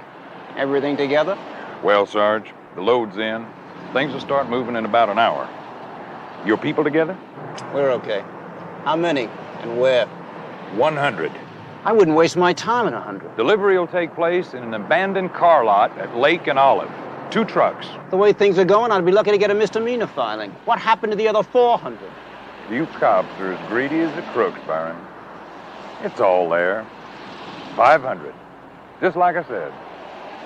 2 trucks. The man gonna be there? I'm not sure. But if you stay with the load truck, they'll take you right to him. Be cool. Okay? Klein's info was good. It's going down. I wouldn't bank on it. He's crazy. 9Y60. This one's the load truck. Hang tight. Things should start to move.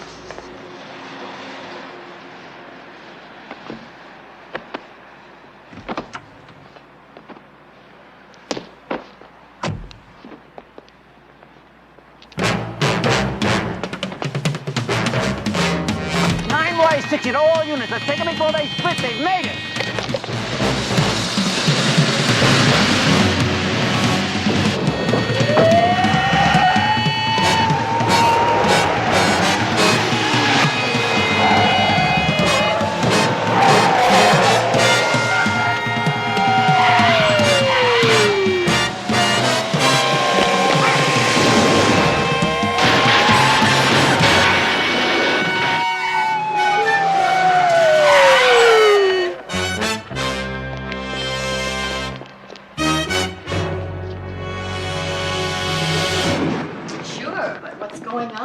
That's the third appointment I've broken this month. Don't I rate a day off? You're not going to believe this, but I don't know what's going on. Secondly, yes, you do rate a day off. And I tell you what, as soon as I find out what's going on, you'll be the first one with whom I'll share the news. Thank you so much. No. No! All right, how are you? Kevin, what's up? I got a little problem on our hands. And, frankly, we need some outside help. Listen, we're up to our necks now in cases. She hadn't even been to the hairdresser for 3 weeks. Ever see him before? No? Should I know him? Go ahead, tell him. Name's Bill Klein. He was one of our top snitches. Used to be an airline pilot, but he got fired several years ago for flying a 737 under the Golden Gate Bridge with a full load of passengers. Sounds like my kind of guy. On the street, he's called Crazy Bill. The guy's been working for us for about a year. Made some big cases. We just learned yesterday that he's also been flying in loads, big ones. Heroin, cocaine, weed. Yeah, let me guess. While you were working his weed cases, his people were flying in everything under the sun, right? You got the picture. He knows half the guys in my division. But he doesn't know us, so he's ours, right? You worked narcotics before, you know how the game is played. Besides, you won't be going in cold. We've got a snitch in decline, I think. You think? I think. Anyway, he's yours. I'll brief them in the squad room on the rest of the case. Wait a minute. Be careful. I'm afraid we taught this guy exactly how we do business. Everything. And the Mexican feds tried to take him. And he literally, and I mean literally, flew them into the ground. I think I'd rather go to the hairdresser.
What is all this?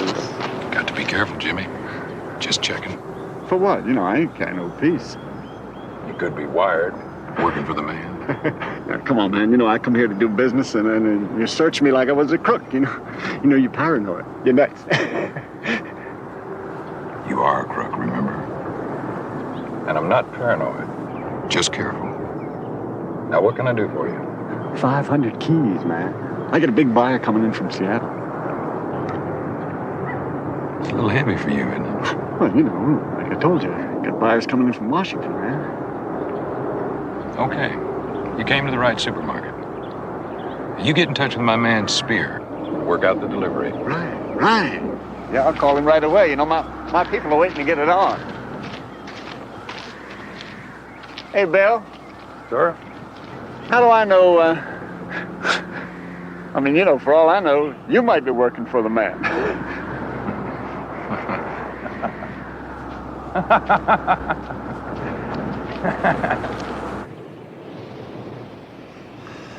You know what this place reminds me of? I can't imagine. Lemonade. Lemonade? When I was a kid and it got this hot, I sold ice-cold lemonade. You know, I think I'd trade in my badge right now for a six-pack. Ice cold, wet. You had to bring up lemonade, didn't you? At Christmas time, I sold hot chocolate. Well, at least Pete and Joe are in the shade. You hear that? Huh? I think we got company. Yes, you see.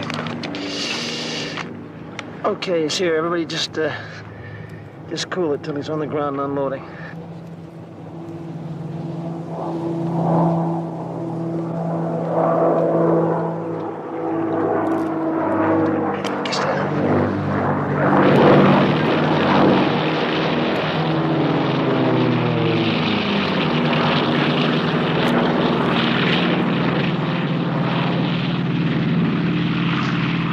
Stay on. He's just checking the area, that's all. Stay down.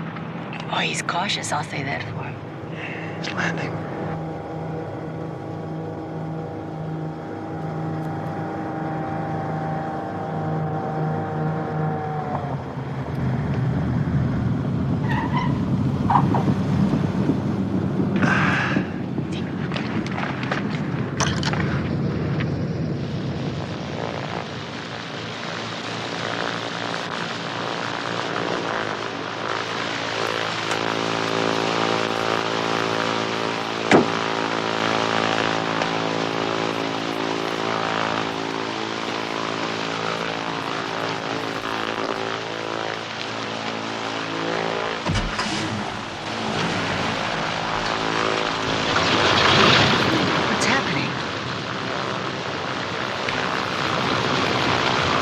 Now look at the pilot. That's not Klein. There's something wrong.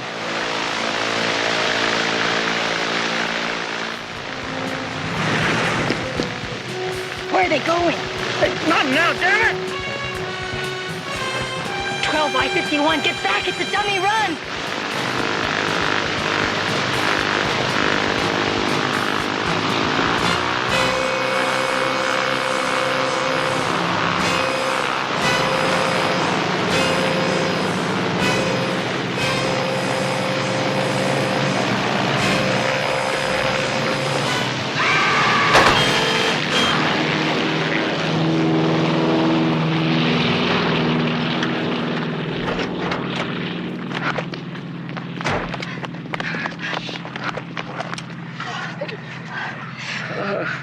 Last minute, something went wrong. I guess if everything looked all right, the other pilot was going to call Klein in with a load. We'll get you to a hospital. Oh my God! Get out! Get out! Get out!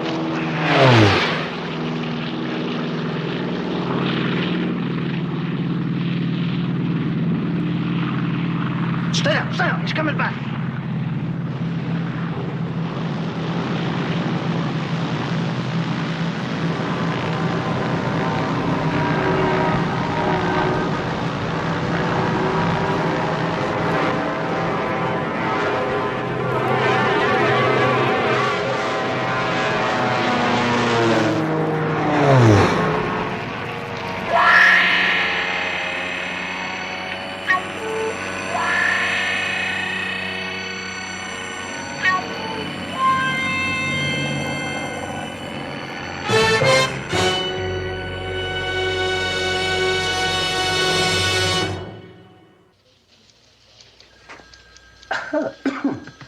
Has anybody got a knife? I'd like to cut myself a piece of coffee. Who brewed this anyway? You were right there when I made it. What's wrong? It's mountain grown. Yeah, I know. You know something, Pep? I think I know now why you're single. Yeah? Are these the grounds you use for your divorce? Oh, Pete, you just don't know good coffee when you taste it. Somebody kill the lights, huh? Did you kill the lights, will you? Look at my old buddy here. Let's take a look at our boy here. Watch this. Oh, Watch it. wow. Watch it. Ooh. Oh. Ooh. Oh, no. You believe anybody can walk away from that?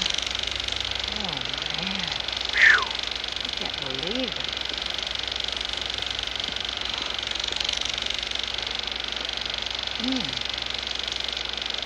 Okay.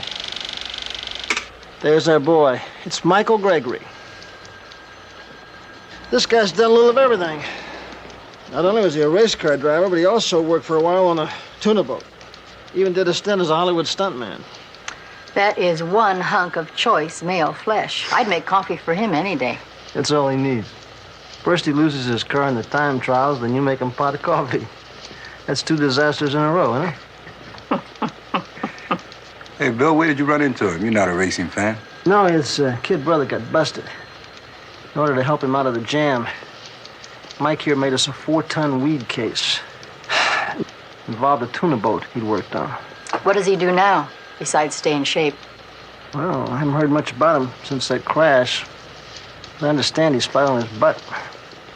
You know, I heard stories about guys who hunt bear with a switch. I think he could. Yeah. Well, Pete, he's probably a vegetarian. You know, carrots, alfalfa sprouts, and wild honey. You better hope so. You're gonna need something in common. I think he's a meat eater, folks. He's built like a bear. Maybe he's hibernating. Maybe you ought to stay out of his porridge.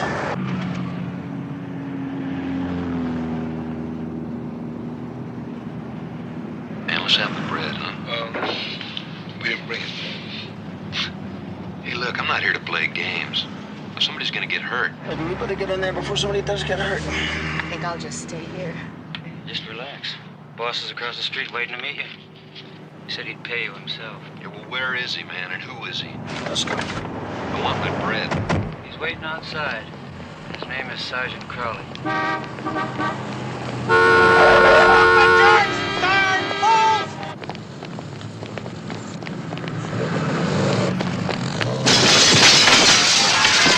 Damn it, Crowley!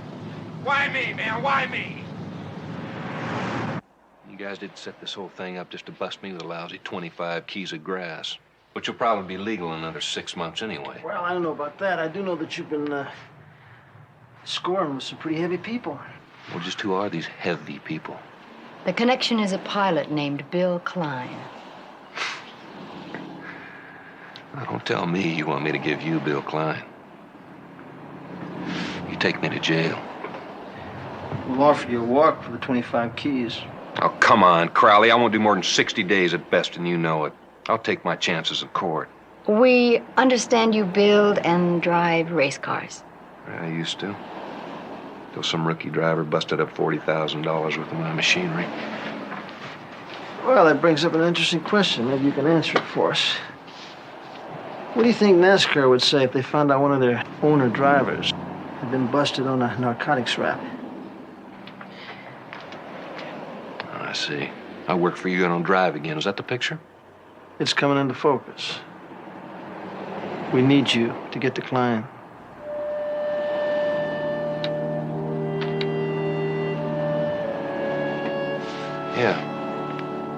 Yeah, okay, I'll do it. But I want one promise up front. What's that? I make no guarantees where Klein's concerned. So I get a walk just for helping. Just helping. Whether or not you guys catch Klein or not. You see problems getting to Klein? Lady, you got 2 major problems right off the bat. Number 1, Klein is crazy. And number 2, he's got a steadfast rule. Yeah, what's that? He never deals with strangers.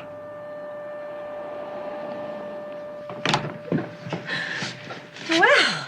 Welcome back. Oh, thank you. Put these in here.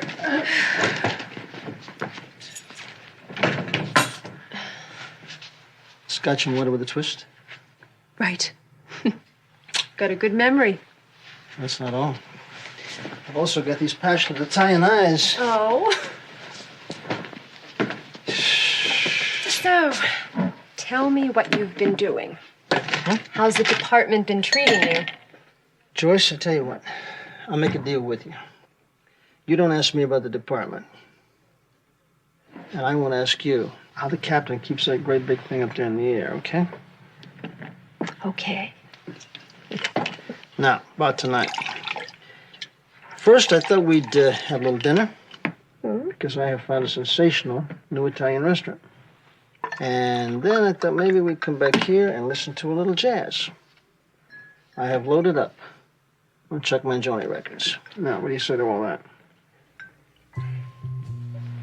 Yes to the Italian dinner. Yes to the movie. And finally, yes to Mangione. He's my favorite. I gotta tell you, I just love the way you say yes.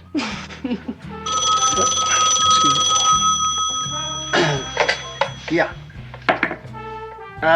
Mike, yeah. Listen, no, not tonight. We'll just set the meet up for tomorrow, okay? Because I can't make it tonight, that's why.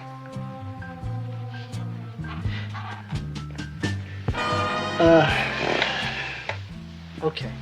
I said okay, Mike. Yeah, just, where do you want us to meet you? Half hour, all right? Yeah, give me a half hour. Joyce, listen, this is very important. I gotta meet this informant. It's only gonna take me like an hour at the most. I'll be back and, I gotta make another call. By the time you get out of the shower, just freshen up, you know. Pep? Yeah, it's Bill. I just got a call from Mike. He's set a meet up with the crooks at the corner of Echo Park and Sunset. Yeah, the donut shop. Okay? Yeah, we'll meet him there in a half hour. Okay, fine. See you later. Joyce, honey, listen, it's only gonna take me an hour, I swear. I've been through this act before, remember? Honey, come on now, put the book. 2 days. 2 days I waited for you on one of your hour meets. Yeah, Joyce, that was Not different. this time, Bill. Honey, are you kidding with the book? Oh, mind if I use your phone?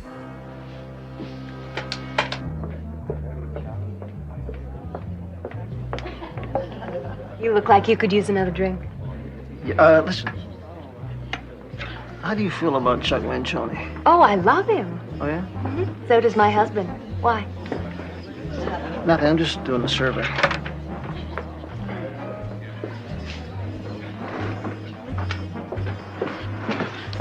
You say, Vern? Yeah. This is Pepper, my new roommate. What is it you need?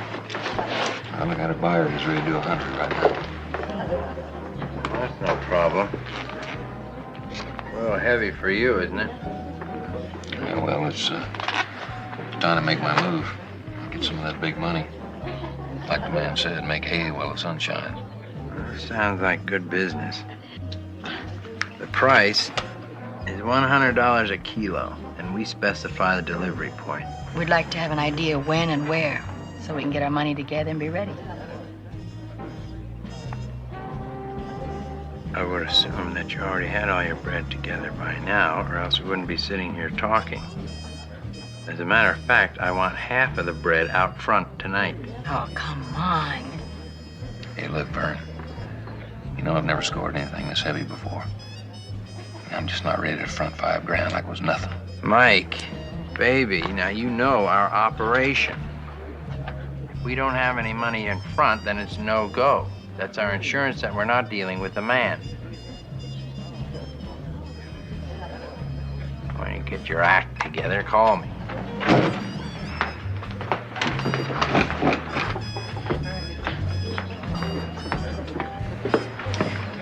We can do some big business.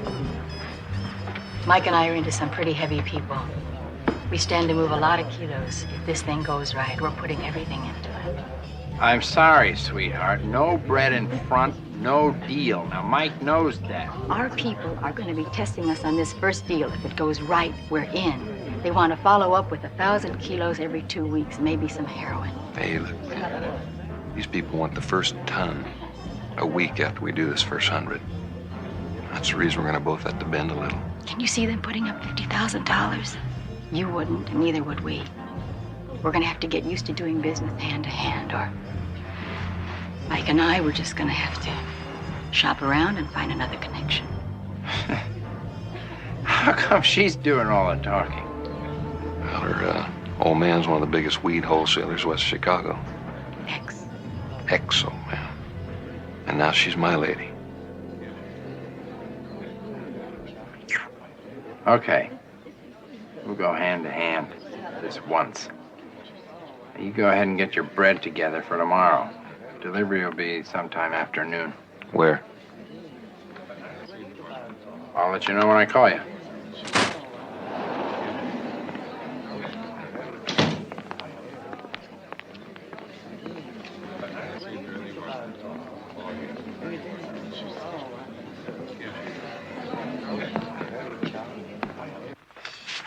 There's my first car. Took it first place at Daytona. Ever seen that car? You want another beer? Mm-hmm. Boy, they sure cost a lot, don't they? How's your iced tea? You still got it? Oh, I need ice. Thanks, Bill. Nope, I sold it and everything else I had to buy my second car. Good competitive stock car runs upward of 40,000. And yours, it crashed, huh? I didn't crash. One of the rookie drivers took a turn a little too wide, bounced off the wall, hit my car. Can't buy insurance on a race car. You're taking the time. It's almost 5 o'clock. Come on, Carly. How many dope cases you work? Yeah, I know. This is their way of letting us know that they're calling the shots, right? Well, at least it gives us a chance to...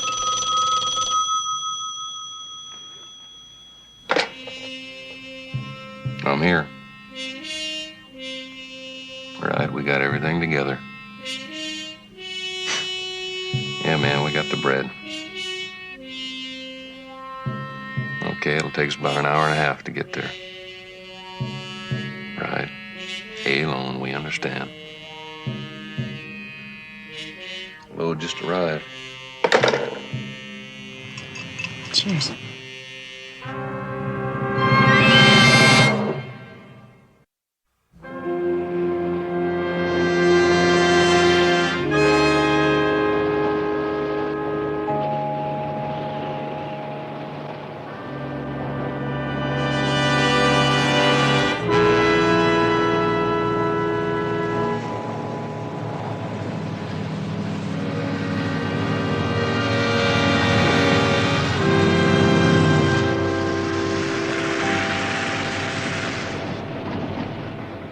Hello.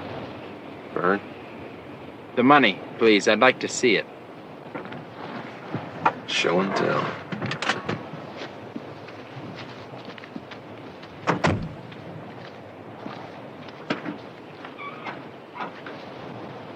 Care to count it? Mike, you ever cash a check at a bank and then not count the money that the teller gave you? Of course you didn't. It's all there. Yes, ma'am, it is. Where's our merchandise?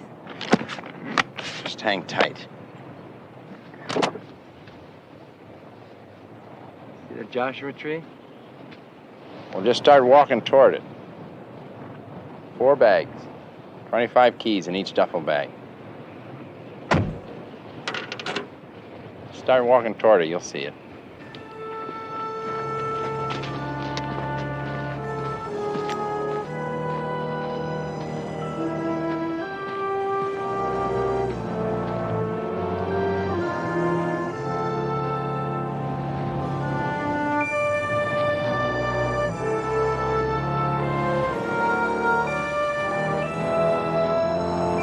All there. Give me the key.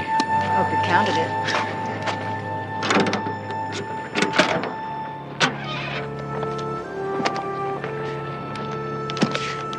All's well. Next time you want to do business, call me. Clever. You never let us see him near the stuff. Nah, don't worry about Spear. He isn't that smart. Bill Klein's around here somewhere pulling his strings. Let's go.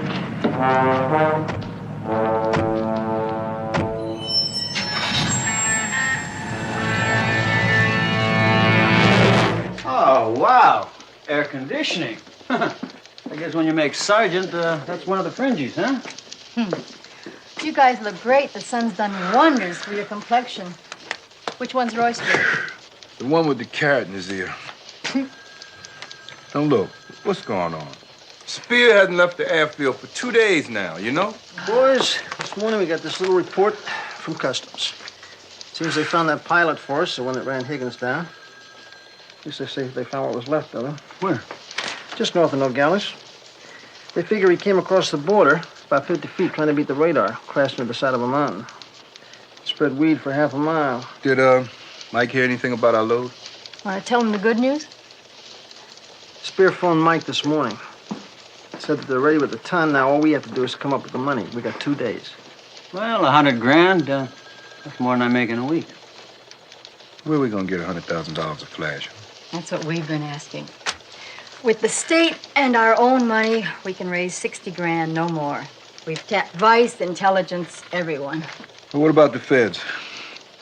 The feds? Yeah. I'd rather borrow from a loan shark. Sounds good. Klein's one of the biggest around. How's the deal to go down?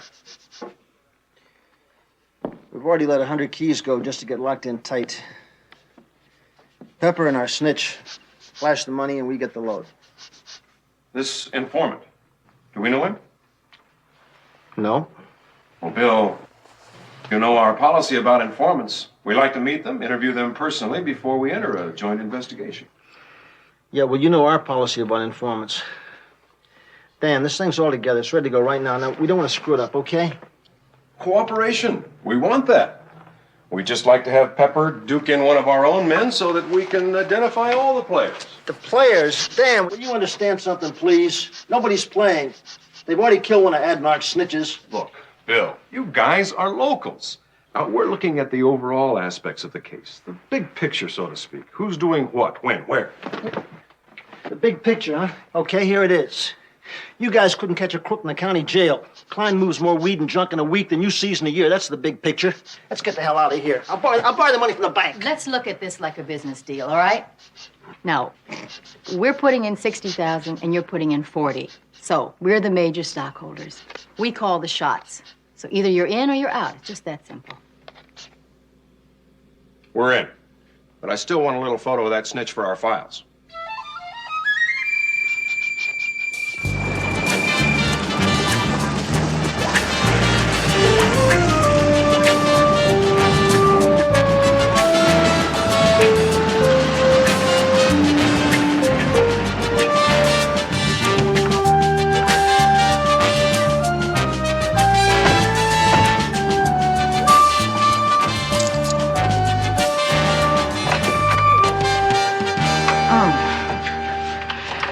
Well, I've seen better.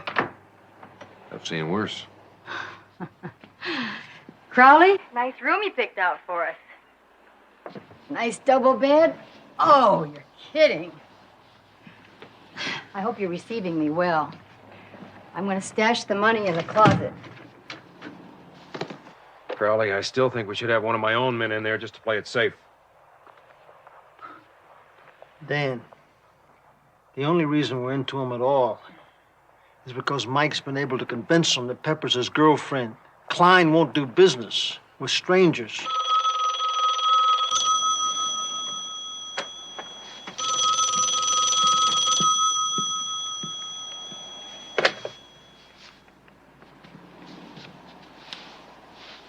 Okay, we're in room 1. Yeah, right next to 2. We'll meet you here in about 15 minutes. Right.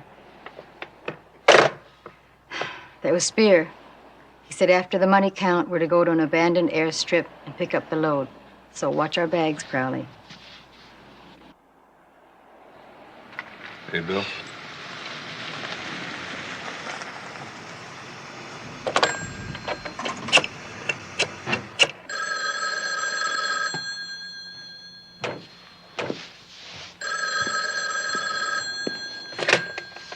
Yeah.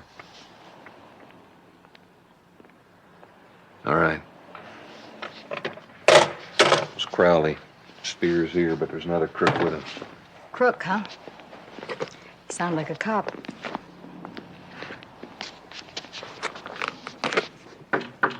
Come on. Vern. Hello? Be cool, man. Just be cool. Got a lot of money here. Just protecting our investment. It's okay. Hand us back when this thing's over, huh? Feels like the Mexican was armed.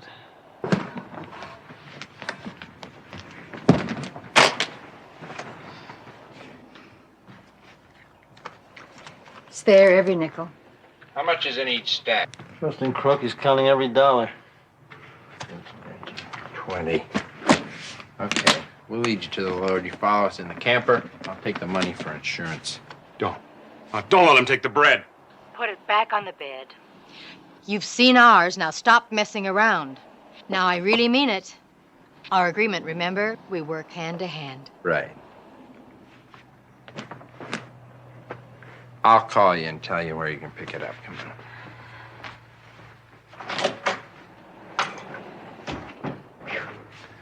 Relax, you did fine.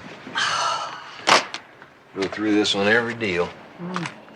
Now is where the rubber meets the road. When the money and the load get together, right? If it's gonna rip, that's when it'll happen. I'll tell you what, when this thing's finished, I'll buy you the biggest steak in town. You're on. You're not included in that, Crowley. Hey, big fella, you thirsty? How about something cold? Yeah, sure. Your treat? My treat. I'll be right back.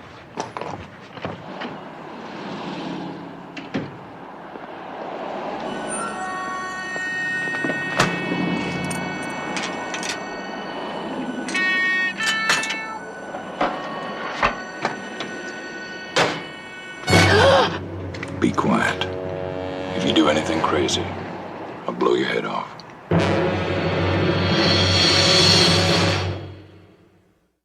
Wrong, Dan. We're not rescuing a ship with a platoon of Marines. We're hitting it hard. What do you think they do to Pepper? Bill. You guys got Klein all wrong. I mean, I think this deal is still together. You think Klein would kidnap a cop? No way, man. If he'd smelled the heat, he'd just back off quietly. You guys ought to know how Klein works. You taught him everything he knows. Well, you know him a lot better. How would you handle it? Just wait for the phone call. It'll come. When it does, just play it by ear. Just go on like everything's together. Come on. Bill, now there's no way you'd let him take $100,000 out in the desert alone.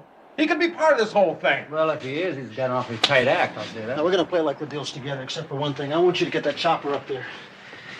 When that call comes in, I want you up there. Crowley, you send him out there with our bread, and it's all yours. It's your responsibility. If something goes wrong, it's your baby. Man, you really hang in there, don't you?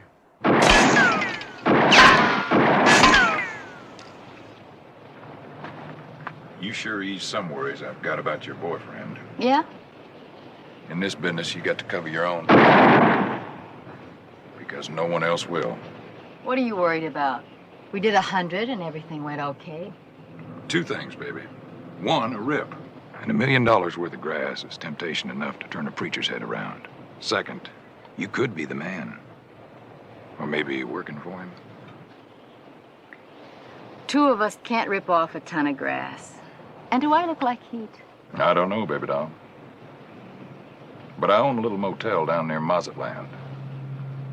Caters to gentlemen of sport. Drinking, fishing, ladies.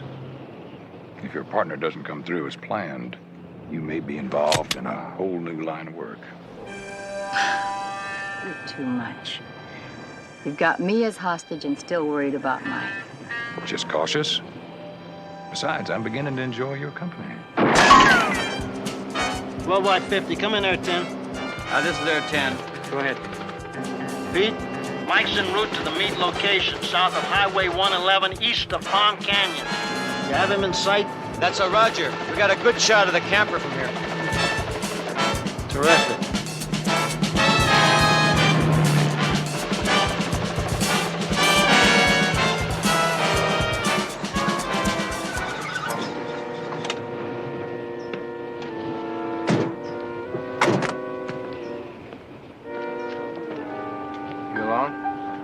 Yeah, I'm alone. Where's the girl? Open up the camper. I want to check inside.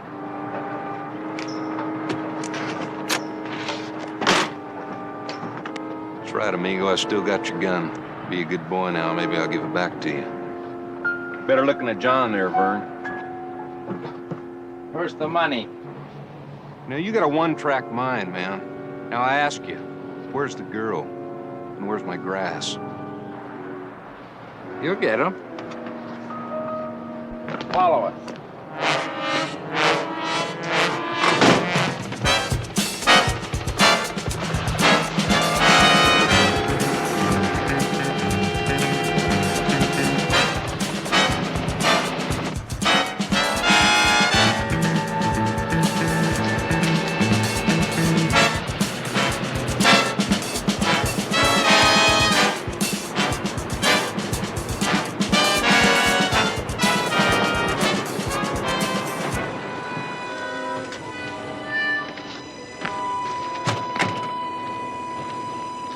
Came alone? No tail? Alone. I searched the camper, too.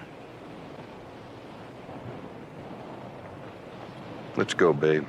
I've had it with this clown's bad dude routine. The deal's off. Hold it right there. I'm calling the shots. Why don't you use that thing, man, or put it away? Look, this deal's gone sour, so we're just gonna take our bread and split. You're right, this deal is sour. Hold it. Have you got the bread? From the start. You've seen it. Where's the dope? Close by. Spears will take you to it as soon as I've got the bucks. You're nuts. You've been holding me in lieu of the money. I'm your collateral, so let's just keep it that way. Well, that's terrific. Except if your big boyfriend here decides to split with the weed. I'm left sitting here sucking my thumb. Hey, look, Klein, I'll stay here with you. She goes to the load and lays the money on Spear when they take delivery. That satisfy you?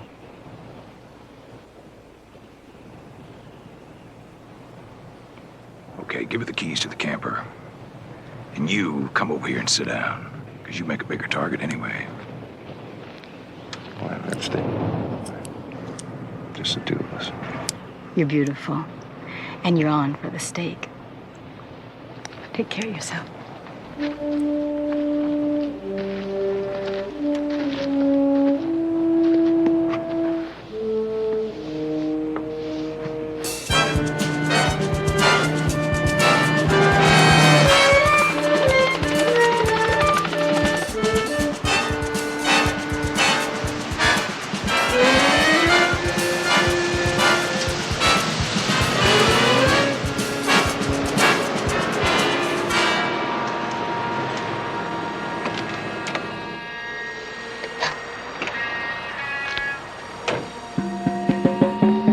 Come on, hurry up. We gotta get this unloaded. Pretty neat, huh? We got 4 just like this. We move 7, 8 tons a week. Beautiful, just beautiful. Doing a good business in heroin, too, so tell your people we got our end covered. You sure do. I'll say that for you. Let's go get the money. They'll be through here in a minute. We better both Get your hands on top of your head. You're crazy. You can't rip off. Tell your friends to jump down.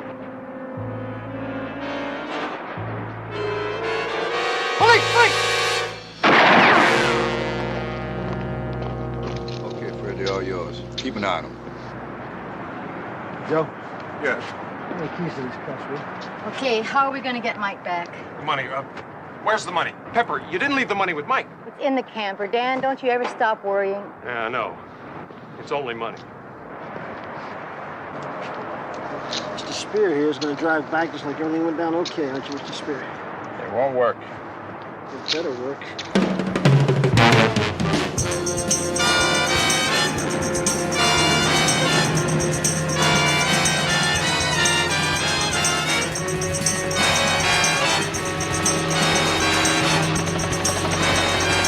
This is M1. Pete, stay with them. I'm taking a shortcut.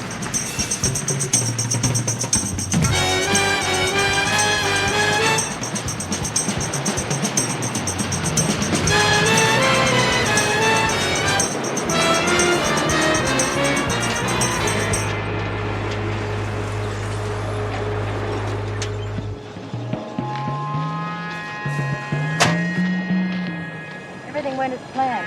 You ready, Mike? Cut it, lady. Vern, get over here. I can't. There's a cop in the back seat with a gun on my head. You tell that cop friend of yours to throw his gun out the window. I'm gonna cut Mike in two. And I'm not playing around.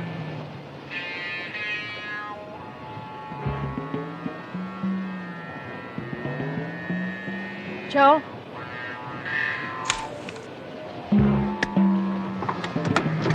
Get the money, Bern. You get over here. Relax. Get over here. Come on now.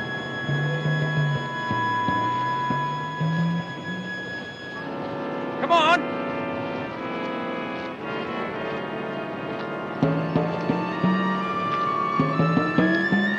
You and I are gonna take a little flight.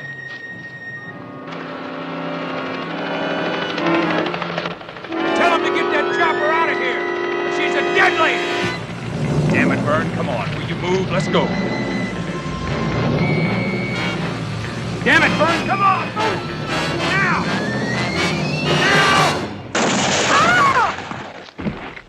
So, now what? Where do you go from here? Mechanic, I guess. Work on someone else's cars. A good one. I'm sure you are. Listen, Mike, I want to say something about the way you helped us. You really... Save it. Besides, here comes Crowley and company. Just in the nick of time, so I'm just about to get serious myself. We just finished the reports. Thanks for waiting. Oh, you're welcome. How's our old Fed friend Dan? Oh, he went running back to Uncle Sam, clutching every dollar. Gentlemen may as well sit down. Oh, yeah, sit down. Thank you kindly. I thought you'd never ask. Oh, speaking of friends, how did Klein know the deal hadn't gone down when I got back? The headlights. If the deal had gone down as planned, Spear was going to drive back with the headlights on. Klein. Always had the kicker. Well, Bill, you gonna tell him? Oh, yeah, I almost forgot. I talked to a good friend of mine, a big businessman, told him about you and your racing. He said that if you dropped by, he'd sponsor your car, like a tax write-off.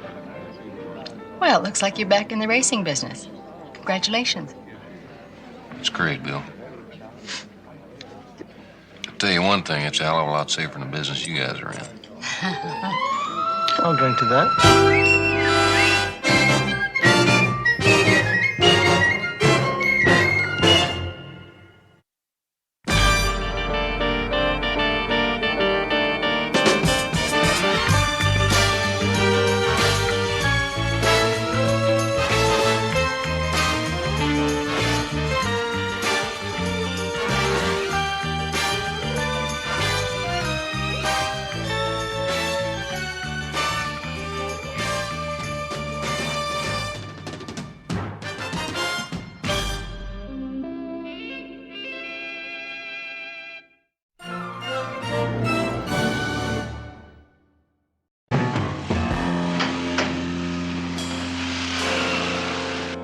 Want me, and if they find me, they're gonna make me talk. I mean, there's no doubt about that. But as of right now, we want him. So get to your snitches and light some fires under him. Mrs. Osborne, the real reason I'm here is to ask for your help. Doing what? We're trying to find Cleon Wells. All right, Wells. We're the police. Hold her right there.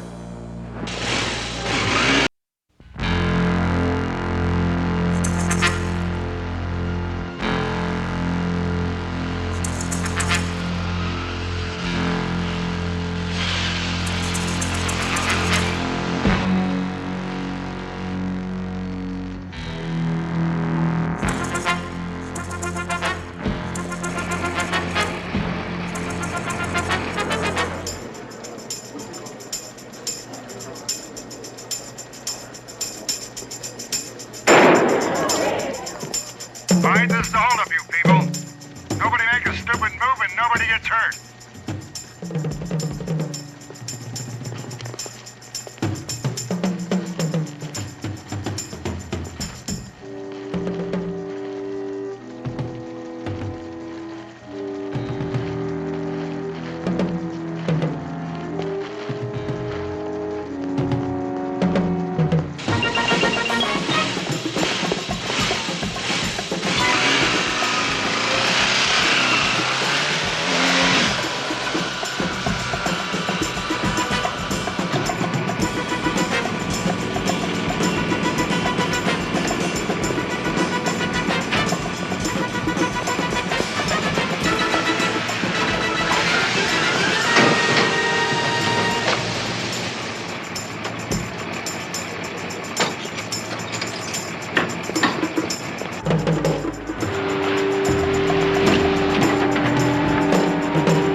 All units in the vicinity on 13 Adam 43 at 211 silent at 1012 Raleigh. 13 Adam 43, your call is code 3. Same memo as last week and the week before. Same disappearing motorcycle act. Taking it kind of personally, aren't you? No, I'm not taking it personally. I just get tired of being outsmarted once a week. Only once a week. That's kind of an improvement, isn't it? Why do I feed you a line like that? All units, code 4. Roger, 13 Adam 30. That's Sam Queen Adam 85. Well, they got here fast. Yeah, just not fast enough.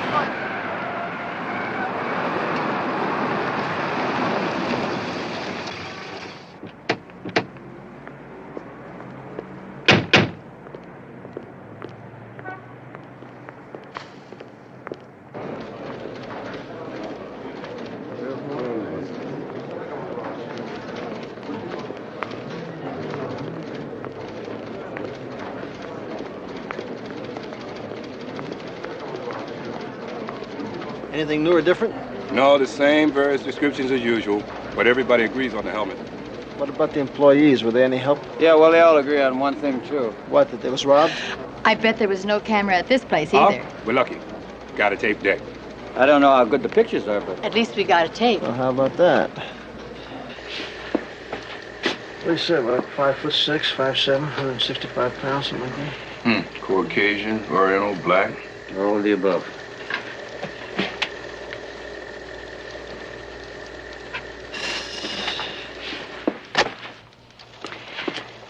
He didn't carry out any more than he could carry easily. No? Just what he got from the tellers, same as before. Obviously, he didn't want to take too much time. Left-handed. Yeah, he held his gun with his left hand and looked at his watch on his right. Let's take a look at it again. Come in. Here's a readout cast for Sergeant. Oh, thank you, Sergeant, excuse me, Officer Quinlan, right. Oh. You're welcome anytime.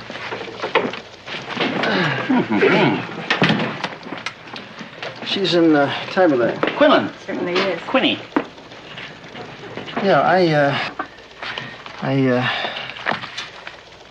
I thought I remembered some holdups a few years ago with them all similar to the ones we've been working on. Like, well, I mean, not exactly the same, but close. Disguises, the quick getaway, the recorded voice, all that.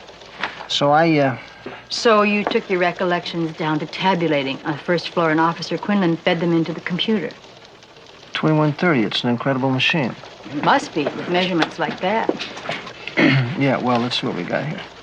Andrew Turner and Raymond Osborne convicted 6 counts of armed robbery, still serving time in a federal penitentiary. Cleon Wells, now there's a familiar name. Sure is. Big rap sheet. Armed robbery, assault, GT, burglary. Probably serving time somewhere, usually. Not necessarily. It seems he turned state's evidence against these other 2 clowns, Turner and Osborne.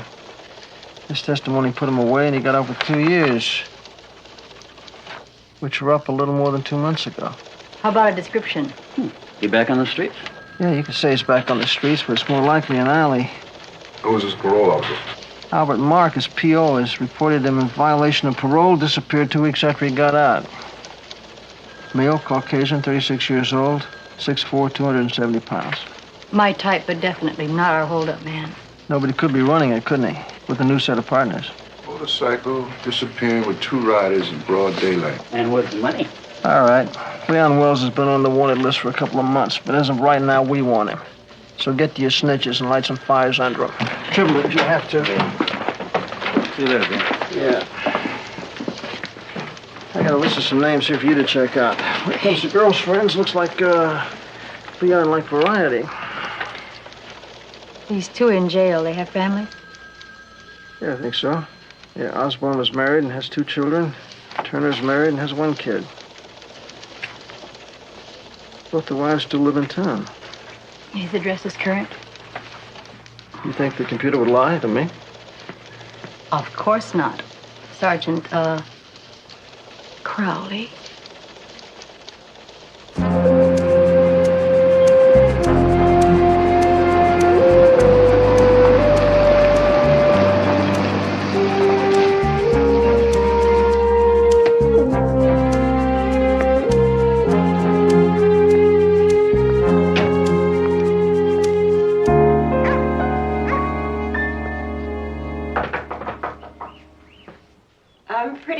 today, miss, and I really don't need anything. And I'm Sergeant Anderson. I'd like to speak to you for a few minutes, if I may. Oh, my God, Raymond, something happened to him. No, Mrs. Osborne, he's fine as far as I know. Oh, well, come on in. Would you like a cup of coffee? That'd be good, black. No sugar. Okay, go on in. I'll heat it up. All right. Thank you.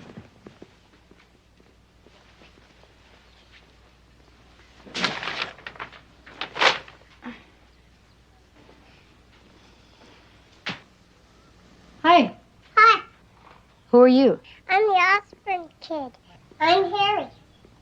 Hi, Harry. Harry, this is, Miss Anderson. We've met. Mom, may I play over at Spoosy's house? Sure.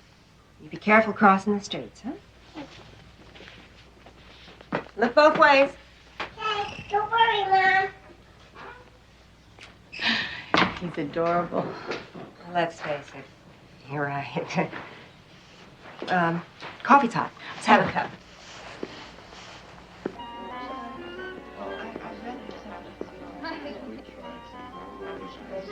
Sorry. It's okay. Keeps you hopping, doesn't it? Well, I was a model in my younger days, so making the transition to hostess wasn't too bad. Besides, I know the owner. Looks like a nice place to work. Yeah, it is some nights. Could pay more, but I manage. This cost an arm and a leg to keep a kid in boarding school today. Since you know all about me, why the questions? I'm looking for Cleon Wells. I hoped you could help me. I thought he was in jail. He was in jail. He got paroled. Promptly disappeared. See, we think he's involved with the helmets. Who are the helmets? Those motorcycle bank robbers. In the papers? Oh, yeah. Well, he could be. He's sure capable of anything. He turned my husband and Ray Osborne into a couple of thieves. They sure wouldn't have done it without him. Why don't you ask them? We plan to. In the meantime, if he comes waltzing in here some night, how about giving us a call, will you? Oh, don't worry. Give Andy my best, okay? Okay. Now, this Andy Turner, were your husband and he good friends? Since high school.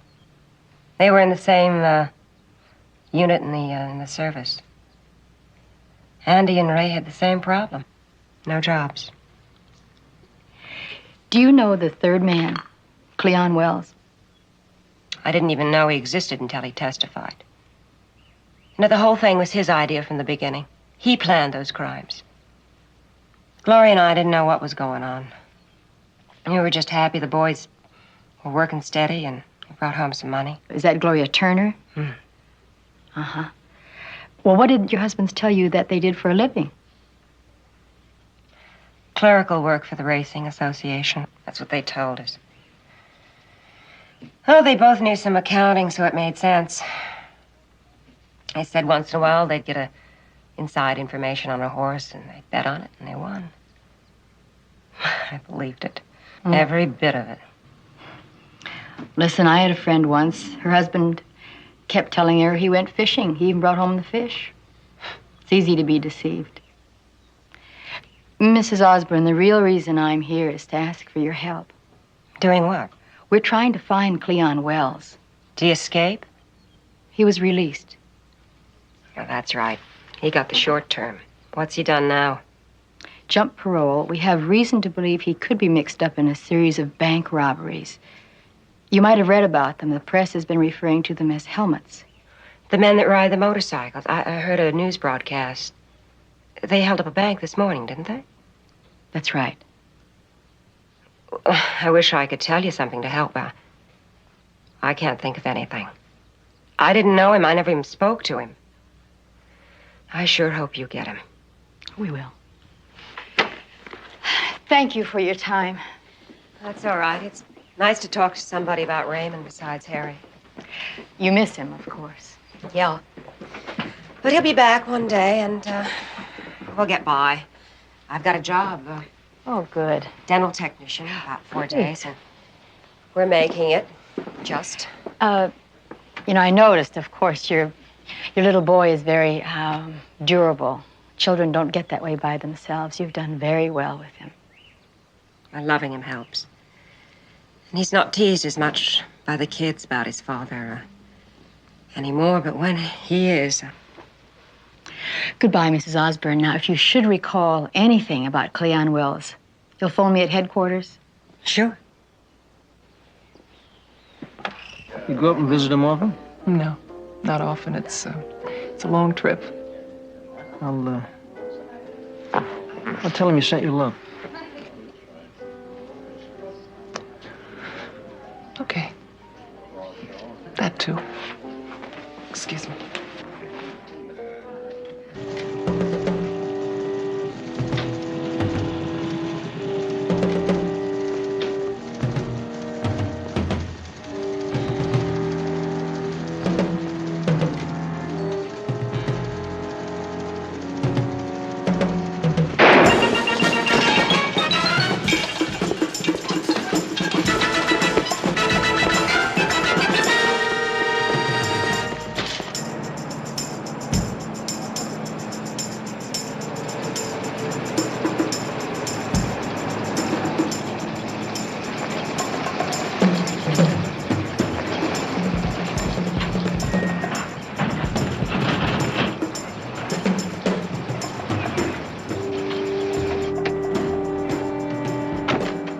All you had to do was put your gun out. You didn't have to shoot him. You shot him. He's gonna die. You know he's gonna die.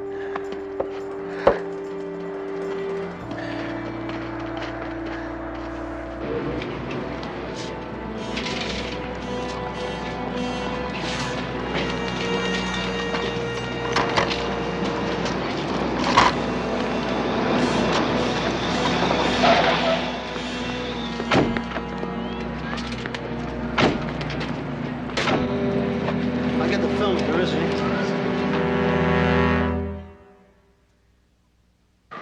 I used to have one just like that. You can get them just about anywhere. This guy probably stole it. Oh, Crowley, what's happening? Hello, Doc. Everything's slow in pathology, huh? Got a little... Pepper, you are the picture of health. Told you guys. But then that's the way it always is. You gentlemen will have to step outside while I examine the patient. Doc, listen before you lose your head. We've got some tape here on a bank robber. Joe, you put that in, please? Yes, sir, right away. We've looked at it so many times, we've run out of ideas. We thought maybe you might come up with a thought.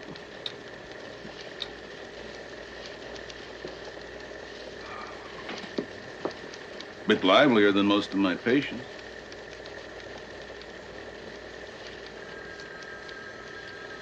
Awkward bit of running there at the end. Yeah, he was scared. I don't think he meant to shoot that guy. It looked like an accident to me. How is he, by the way, Doctor? Have you heard? Oh, he's still critical. May I see the thing again? Joe? Sure, Doc. Look, you can have my seat. I'm gonna follow a hunch, Bill. Thanks. See you later.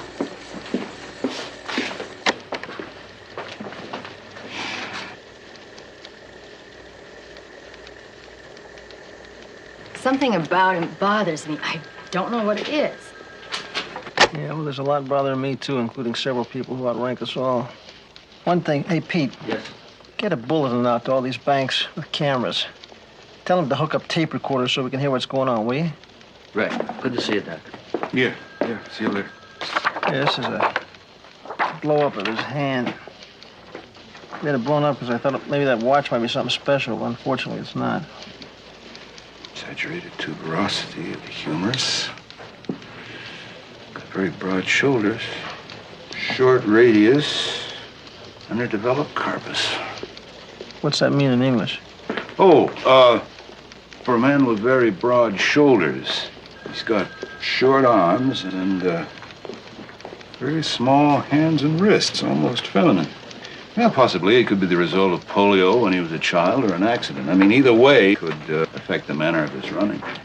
What about his powerful shoulders? Oh, well, that's overcompensation. It's very common in this case. All I can say is I hope you find that, Wells. I wish I could tell you where to look. You blame him for your being here, don't you? Of course course I do. Which is I did to begin with, and then he blew the whistle on us. Well, I can't blame him altogether. I didn't have to listen to him, did I? Mr. Turner, let me give you a little advice. When you come up before that parole board, I'd suggest that being sore at Cleon Wells isn't going to do you much good. I'll show remorse, don't you worry. And it won't be acting, believe me. What are your plans when you get out of here? As a matter of fact, I've gotten into horticulture while I'm in here. I've studied it, and I'm good at it. Green, both of them. I think it's almost a gift. I really do. I don't know how enthusiastic my wife is going to be about it. It's not what you'd call exciting, I guess. How'd she look, Sergeant? She looked very well. It's a nice place she works in. Mr. Turner, I appreciate your help. Right. Thank you very much. Your wife sends you her love. Thanks. Sounds nice. You can't touch it, can you?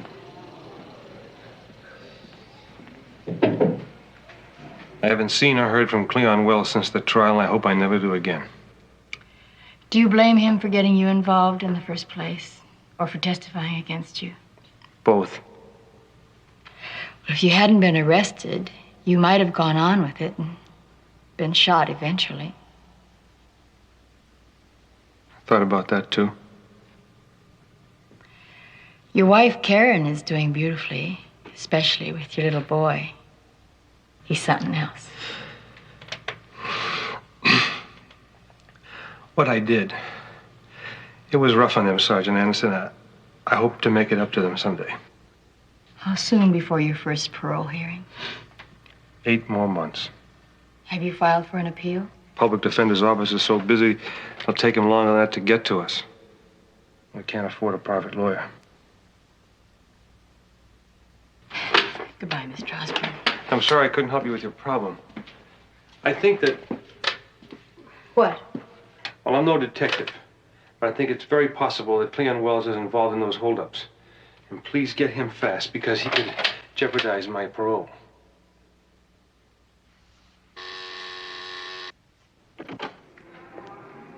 Now, look, we can't quit. We haven't got the $15,000. We're gonna have to do it some other way. Like what? Look, you know the lawyer needs the money up front before you even file for an appeal. Now, look, if Gloria feels so uptight about it, maybe she should quit. I can handle the bike, and maybe we can get another man for the pickup. Don't be silly. We couldn't find anybody we could trust. Look, the point is that even though the gun was in my hand, we're all wanted for assault and murder if he dies. Now, nobody quits. What, is that a threat? Oh, I'm not threatening anyone. Gloria, will you sit down and relax?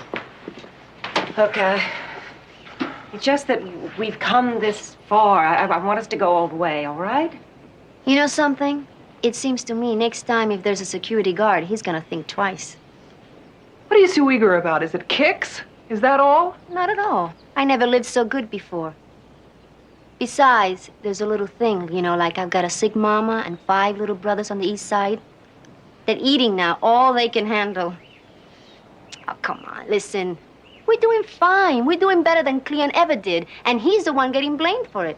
How do you know? Well, the word is out on the street that the cops want him. They want him real bad. And not just for jumping parole either. They think that he has masterminded our capers.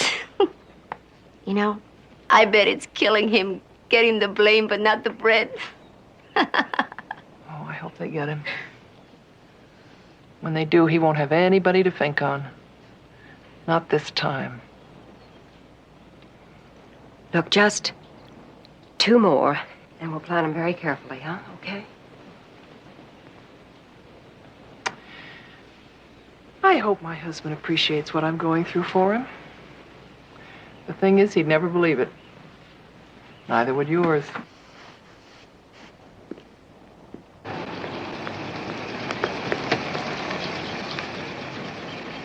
$2112 East Anchorage Boulevard, Cleon's new lady friend's address.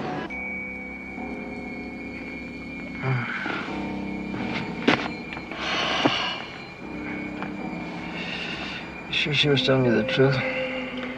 Oh, yeah. She was good and mad. It's getting light already. Mm-hmm. Usually does about this time of morning. Which is 5:16. Everybody else is awake.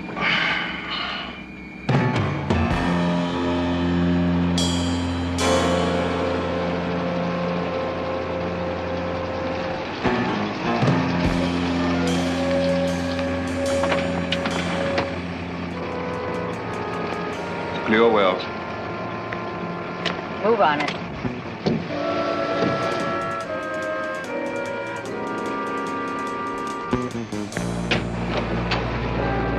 Easy, Wells. We just want to talk to you.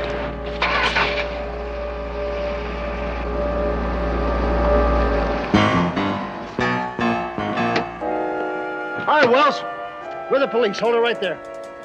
Back off. This was dead at the door.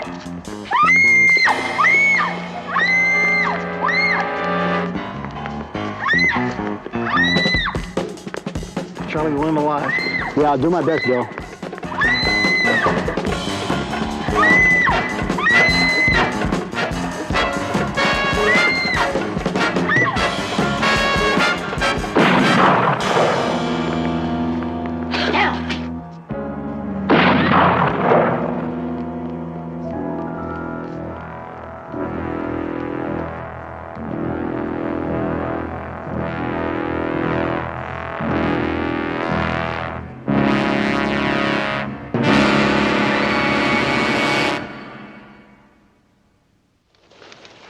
Hey, did you get caught up on your sleep today? Not enough. Well, I can't sleep in the afternoon. Maybe you're not doing it right. Wasn't this our usual day to expect a holdup? Nothing, huh? Nope. Maybe with Cleon out of the way, so are the holdups. Although I wouldn't make bet on it. Oh, yeah. He might have invented this MO, but he didn't take patent on it. His two buddies are likely to try it any time without him. Yeah. Sergeant Crowley, yeah. Yes. Hold on just a minute, please. Who is it? It's your friend Miriam. Hello? Yeah, I'm sorry. It was an... All right, you stay right where you are, Miriam. We'll be right over. She's pretty broken up about Wells. She wants to talk to us. There goes your sleep again. You said you wanted him alive. We did, Miriam. He wouldn't surrender, tried to shoot his way free. She's telling you the truth, Miriam. We just wanted to talk to him. We really did. That Luella Kane. Did you lock her up? No charges against her. She's in pretty bad shape. I think she really loved him. Why, sure. Everybody loved Cleo. I mean, all the ladies. There's this problem. That's what you want to tell us about, isn't it, Miriam? The names of all of Cleon's women? That Luella Kane.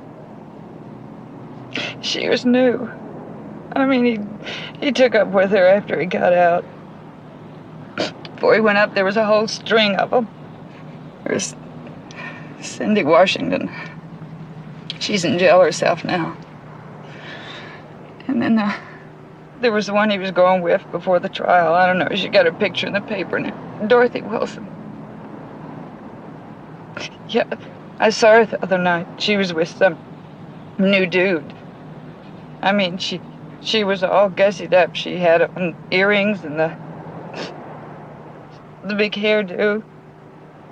She stared right through me. Miriam, did Cleon ever talk to you about how he worked his holdups? He never wanted to talk about business. You think he might have wanted to with any of the others? I don't know. I just don't know. All right, this is the holdup, you people. Nobody make a stupid move and nobody gets hurt.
Again?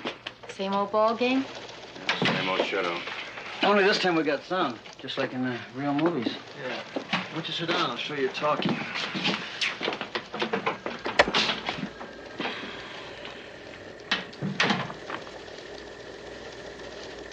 right, this is the holdup, you people. Nobody make a stupid move and nobody gets hurt. That's Cleon Wells' voice coming from the tape. That's right. Still robbing banks even after he's dead? Maybe it's his ghost. Or somebody he taught very well. Or somebody who picked it up. Dorothy Wilson, maybe. Bill, let me look at those other tapes again.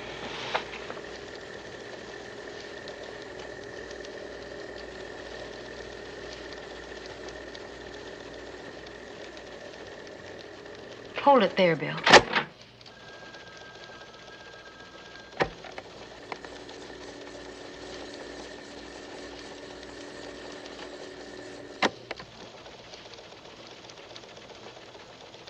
I remembered it was a good angle of the gun, but it's not that good, is it? No, it's just fair. Looks like a short barrel 38. I don't know. One thing we do know, it works.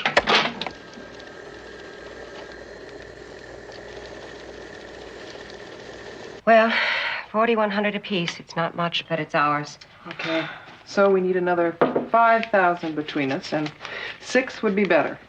Right, and Sunny Valley Bank will take care of that.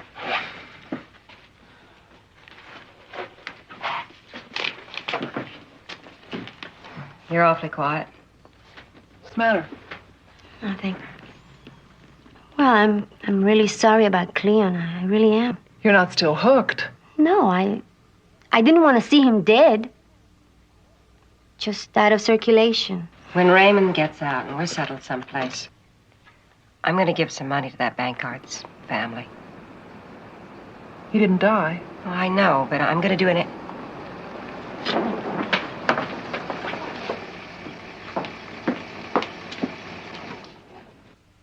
Is that Sergeant Anderson?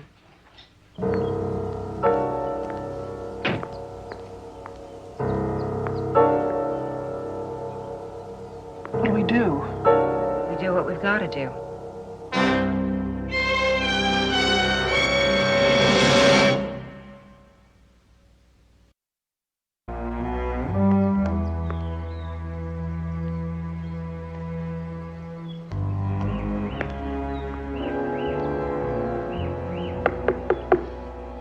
Coming. Hi. How are you, Karen? I know you're busy. I won't take up too much of No. your time. Okay, come on. I'm sure I'd love interruption. Sit down. Coffee's hot. I'll get some. Were you able to see Raymond? Gloria said you might. Yes, yes, I did. I liked him. He sure misses you and Harry. How's he look? Good. Certainly not your typical looking bank robber. Well, who is? Well, what can I do for you? I'd like to show you this picture of this girl. Well, that's Dorothy. What's her name? I saw her at the trial. Dorothy Wilson, Cleon's girlfriend. Do you have any idea where she might be right now? No, none at all. He was killed the other day, wasn't he? Are you left-handed? Yeah. Yes, he was, it was yesterday. You think she had something to do with it? Possibly, and she might have had something to do with the helmets. I see you have a for sale sign outside.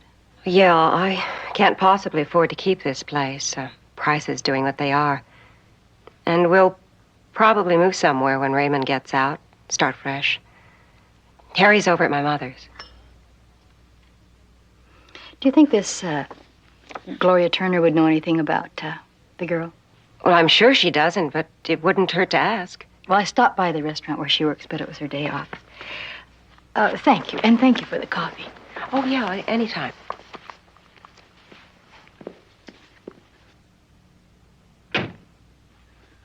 Oh, she knows something. No. Of course she does. You heard what she said about me being involved with the helmets. It's only because your connection with Cleon Wells. My connection with Cleon Wells is what got us together on this. Now, look. The cops want me, and if they find me, they're gonna make me talk. I mean, there's no doubt about that. So I'm gonna split right now. Now, wait a minute. Now, what do you mean, make you talk? You don't have to say anything unless there's a lawyer sitting right beside you. Just the same, I don't believe in taking any more chances than... No, wait a minute. I have an idea. Why don't we hit the Sunny Valley Bank now, today? No, no way. Dorothy, hold it. It's a good idea. The Helmets have never done two jobs the same day.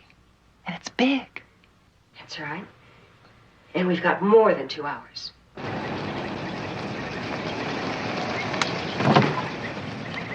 Y51, come in. 12Y51. 12Y90, 12Y51. Bill, I've just left Karen Osborne, and she has no idea where Dorothy Wilson is. At least she says. I don't believe her. Why not, Pep? And furthermore, I have a very strong suspicion she could be our hold-up man. What did you say? Yeah. Listen, she's the right height, and with padding, she could look the right weight. She's left-handed and wears a chronometer just like the one we saw on the tape. Where are you now, Pep? Sitting near the Osborne house. She can't see me. Listen, put up that tape with that last shooting. I'm way ahead of you, kid. I just put it in. Run it up to the spot just before the escape, will you? Gotcha. Bill, a green and white Ford pickup with four-wheel blue and gold horse trailer is backing out of the Osborne driveway. Looks like Dorothy Wilson driving. Let me give you a license number. Adam Denver 3520. I'm gonna tail it south on Frawley. I'm gonna make on that through DMV right away. I'm gonna let her get a little ahead. What about that tape? Okay, I got the right spot. Now what? Well, watch your right hand. Okay, she just put it inside of her collar. I mean, inside of his collar. What does that mean? He's adjusting his bra. That's what that means. Pepper, I think you're right. Over.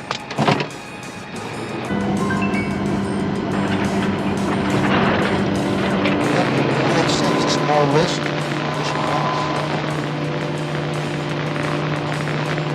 Bill, we're north on Dubois. Radio reception is poor, but did you get a make on it? Just got it. Registered to Dorothy E. Wilson. Pep, did you read me? Pepper, did you read me? Pepper? Pep? California license, Ida Edward 49901. Instruct any unit that spots the trailer and pickup to tail it and notify 12Y50.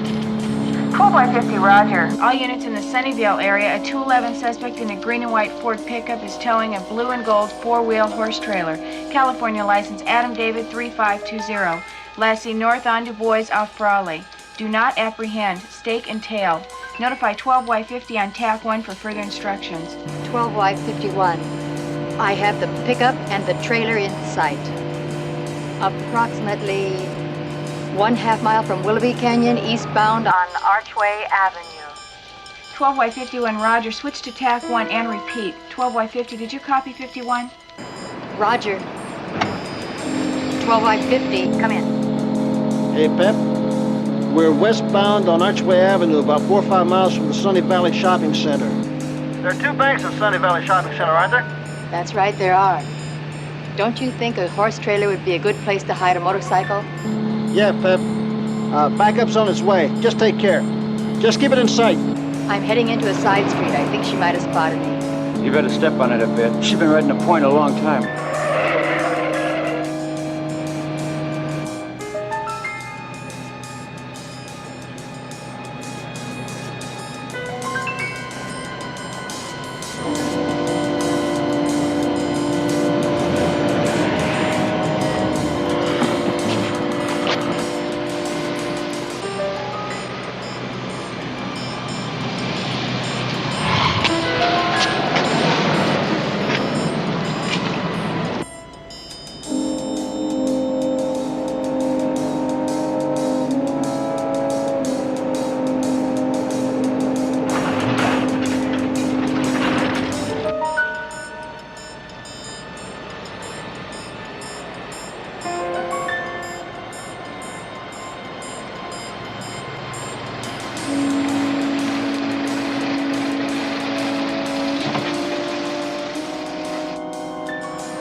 12Y50, come in.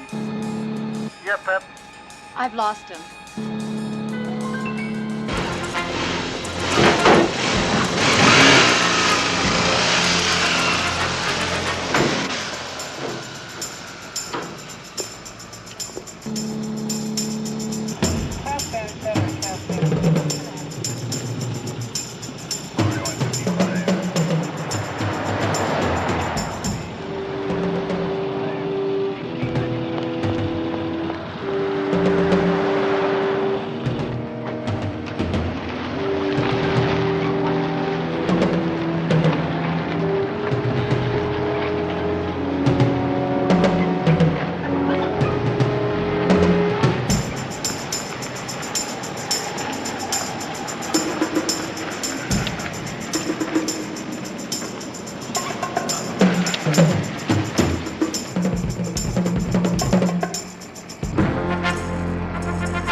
Pep, are you still on this frequency?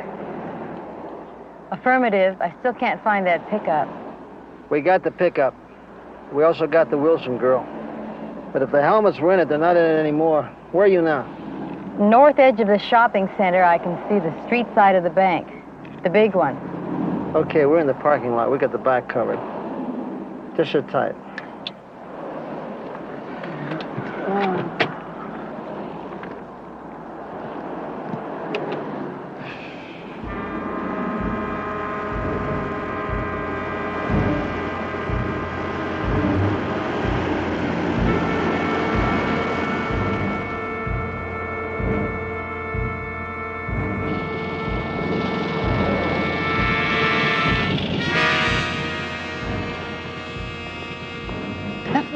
Cop that talked to me at the restaurant. They've staked us out. Well, maybe not, but there are too many of them to do anything to them. Let's find Dorothy.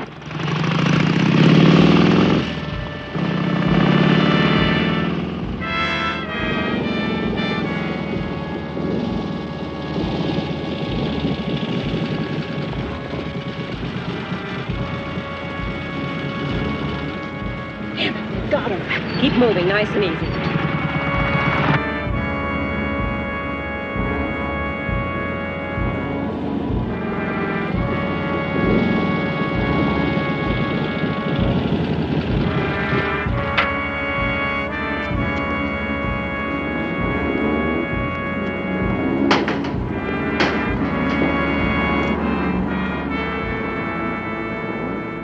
Pep, we got an empty trailer and Dorothy Wilson, but all we can do so far is give her a ticket for speeding. But we've made the connection, Bill. They've got to be around here somewhere. Bill, hold on. No helmets, no jumpsuits. They must have spotted you. I'm following them.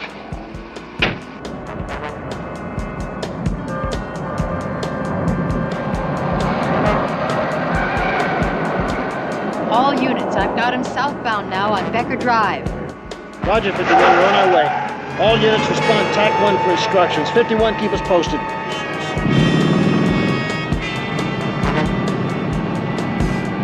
Bill, license number 1K8539. Did you read that? I think they're headed toward the park.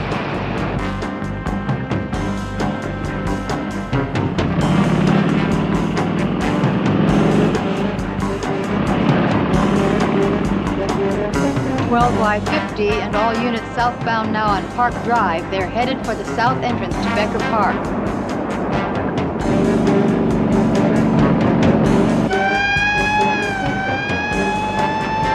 Bill, we're now entering the park, south entrance. Roger, 51. We're entering the park to the north. With any luck, we should have a boxed in at Junction Drive. 13A74, block the Junction Road at Park Drive. That's a Roger, 50.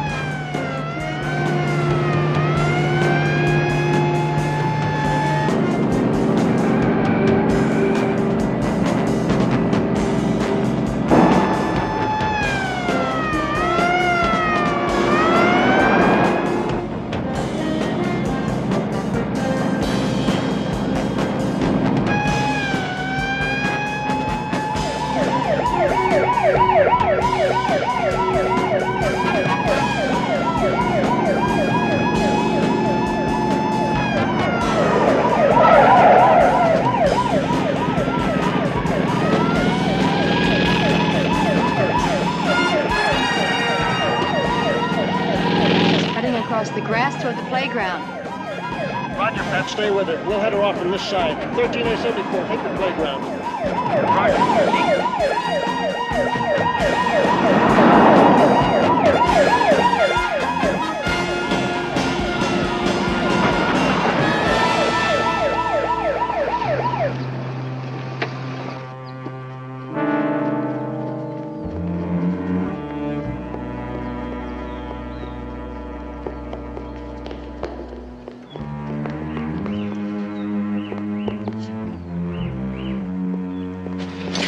All right, drop the gun. Put it down. Put it down.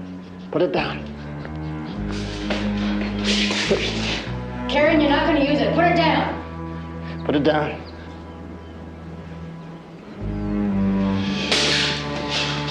All right, put your hands up. Get them up. Keep them right upside. You have the right to remain silent, Karen. That guard I shot, is he? It's okay. He's gonna make it. I'm sure glad it's over with. Listen, I should have known it was a woman when I saw her run out of the bank. Because I've had enough of them run away from me, I should know what it looks like. Too modest. That's real devotion, isn't it? I mean... You know me too well, Barney. I don't know. I know a girl that... Hi, fellas. Hey. Hey, slide over. All right. How are you? Okay. Wait. Listen, we're just talking about the helmets. Uh-huh. I got a question for you. If I ever get married again, you think I could find me a lady who might hold up a bank for me? You're too chicken to get married. Yeah? A toast. To the most observant policewoman on this table. Don't you mean at this table? Well, maybe I'm jumping ahead a bit. You mean the bra strap. Men aren't supposed to notice things like that. We just did. Pepper, I gotta tell you something. You're lucky. I prefer adjectives like observant, brilliant policewoman. Yeah, well, you're lucky.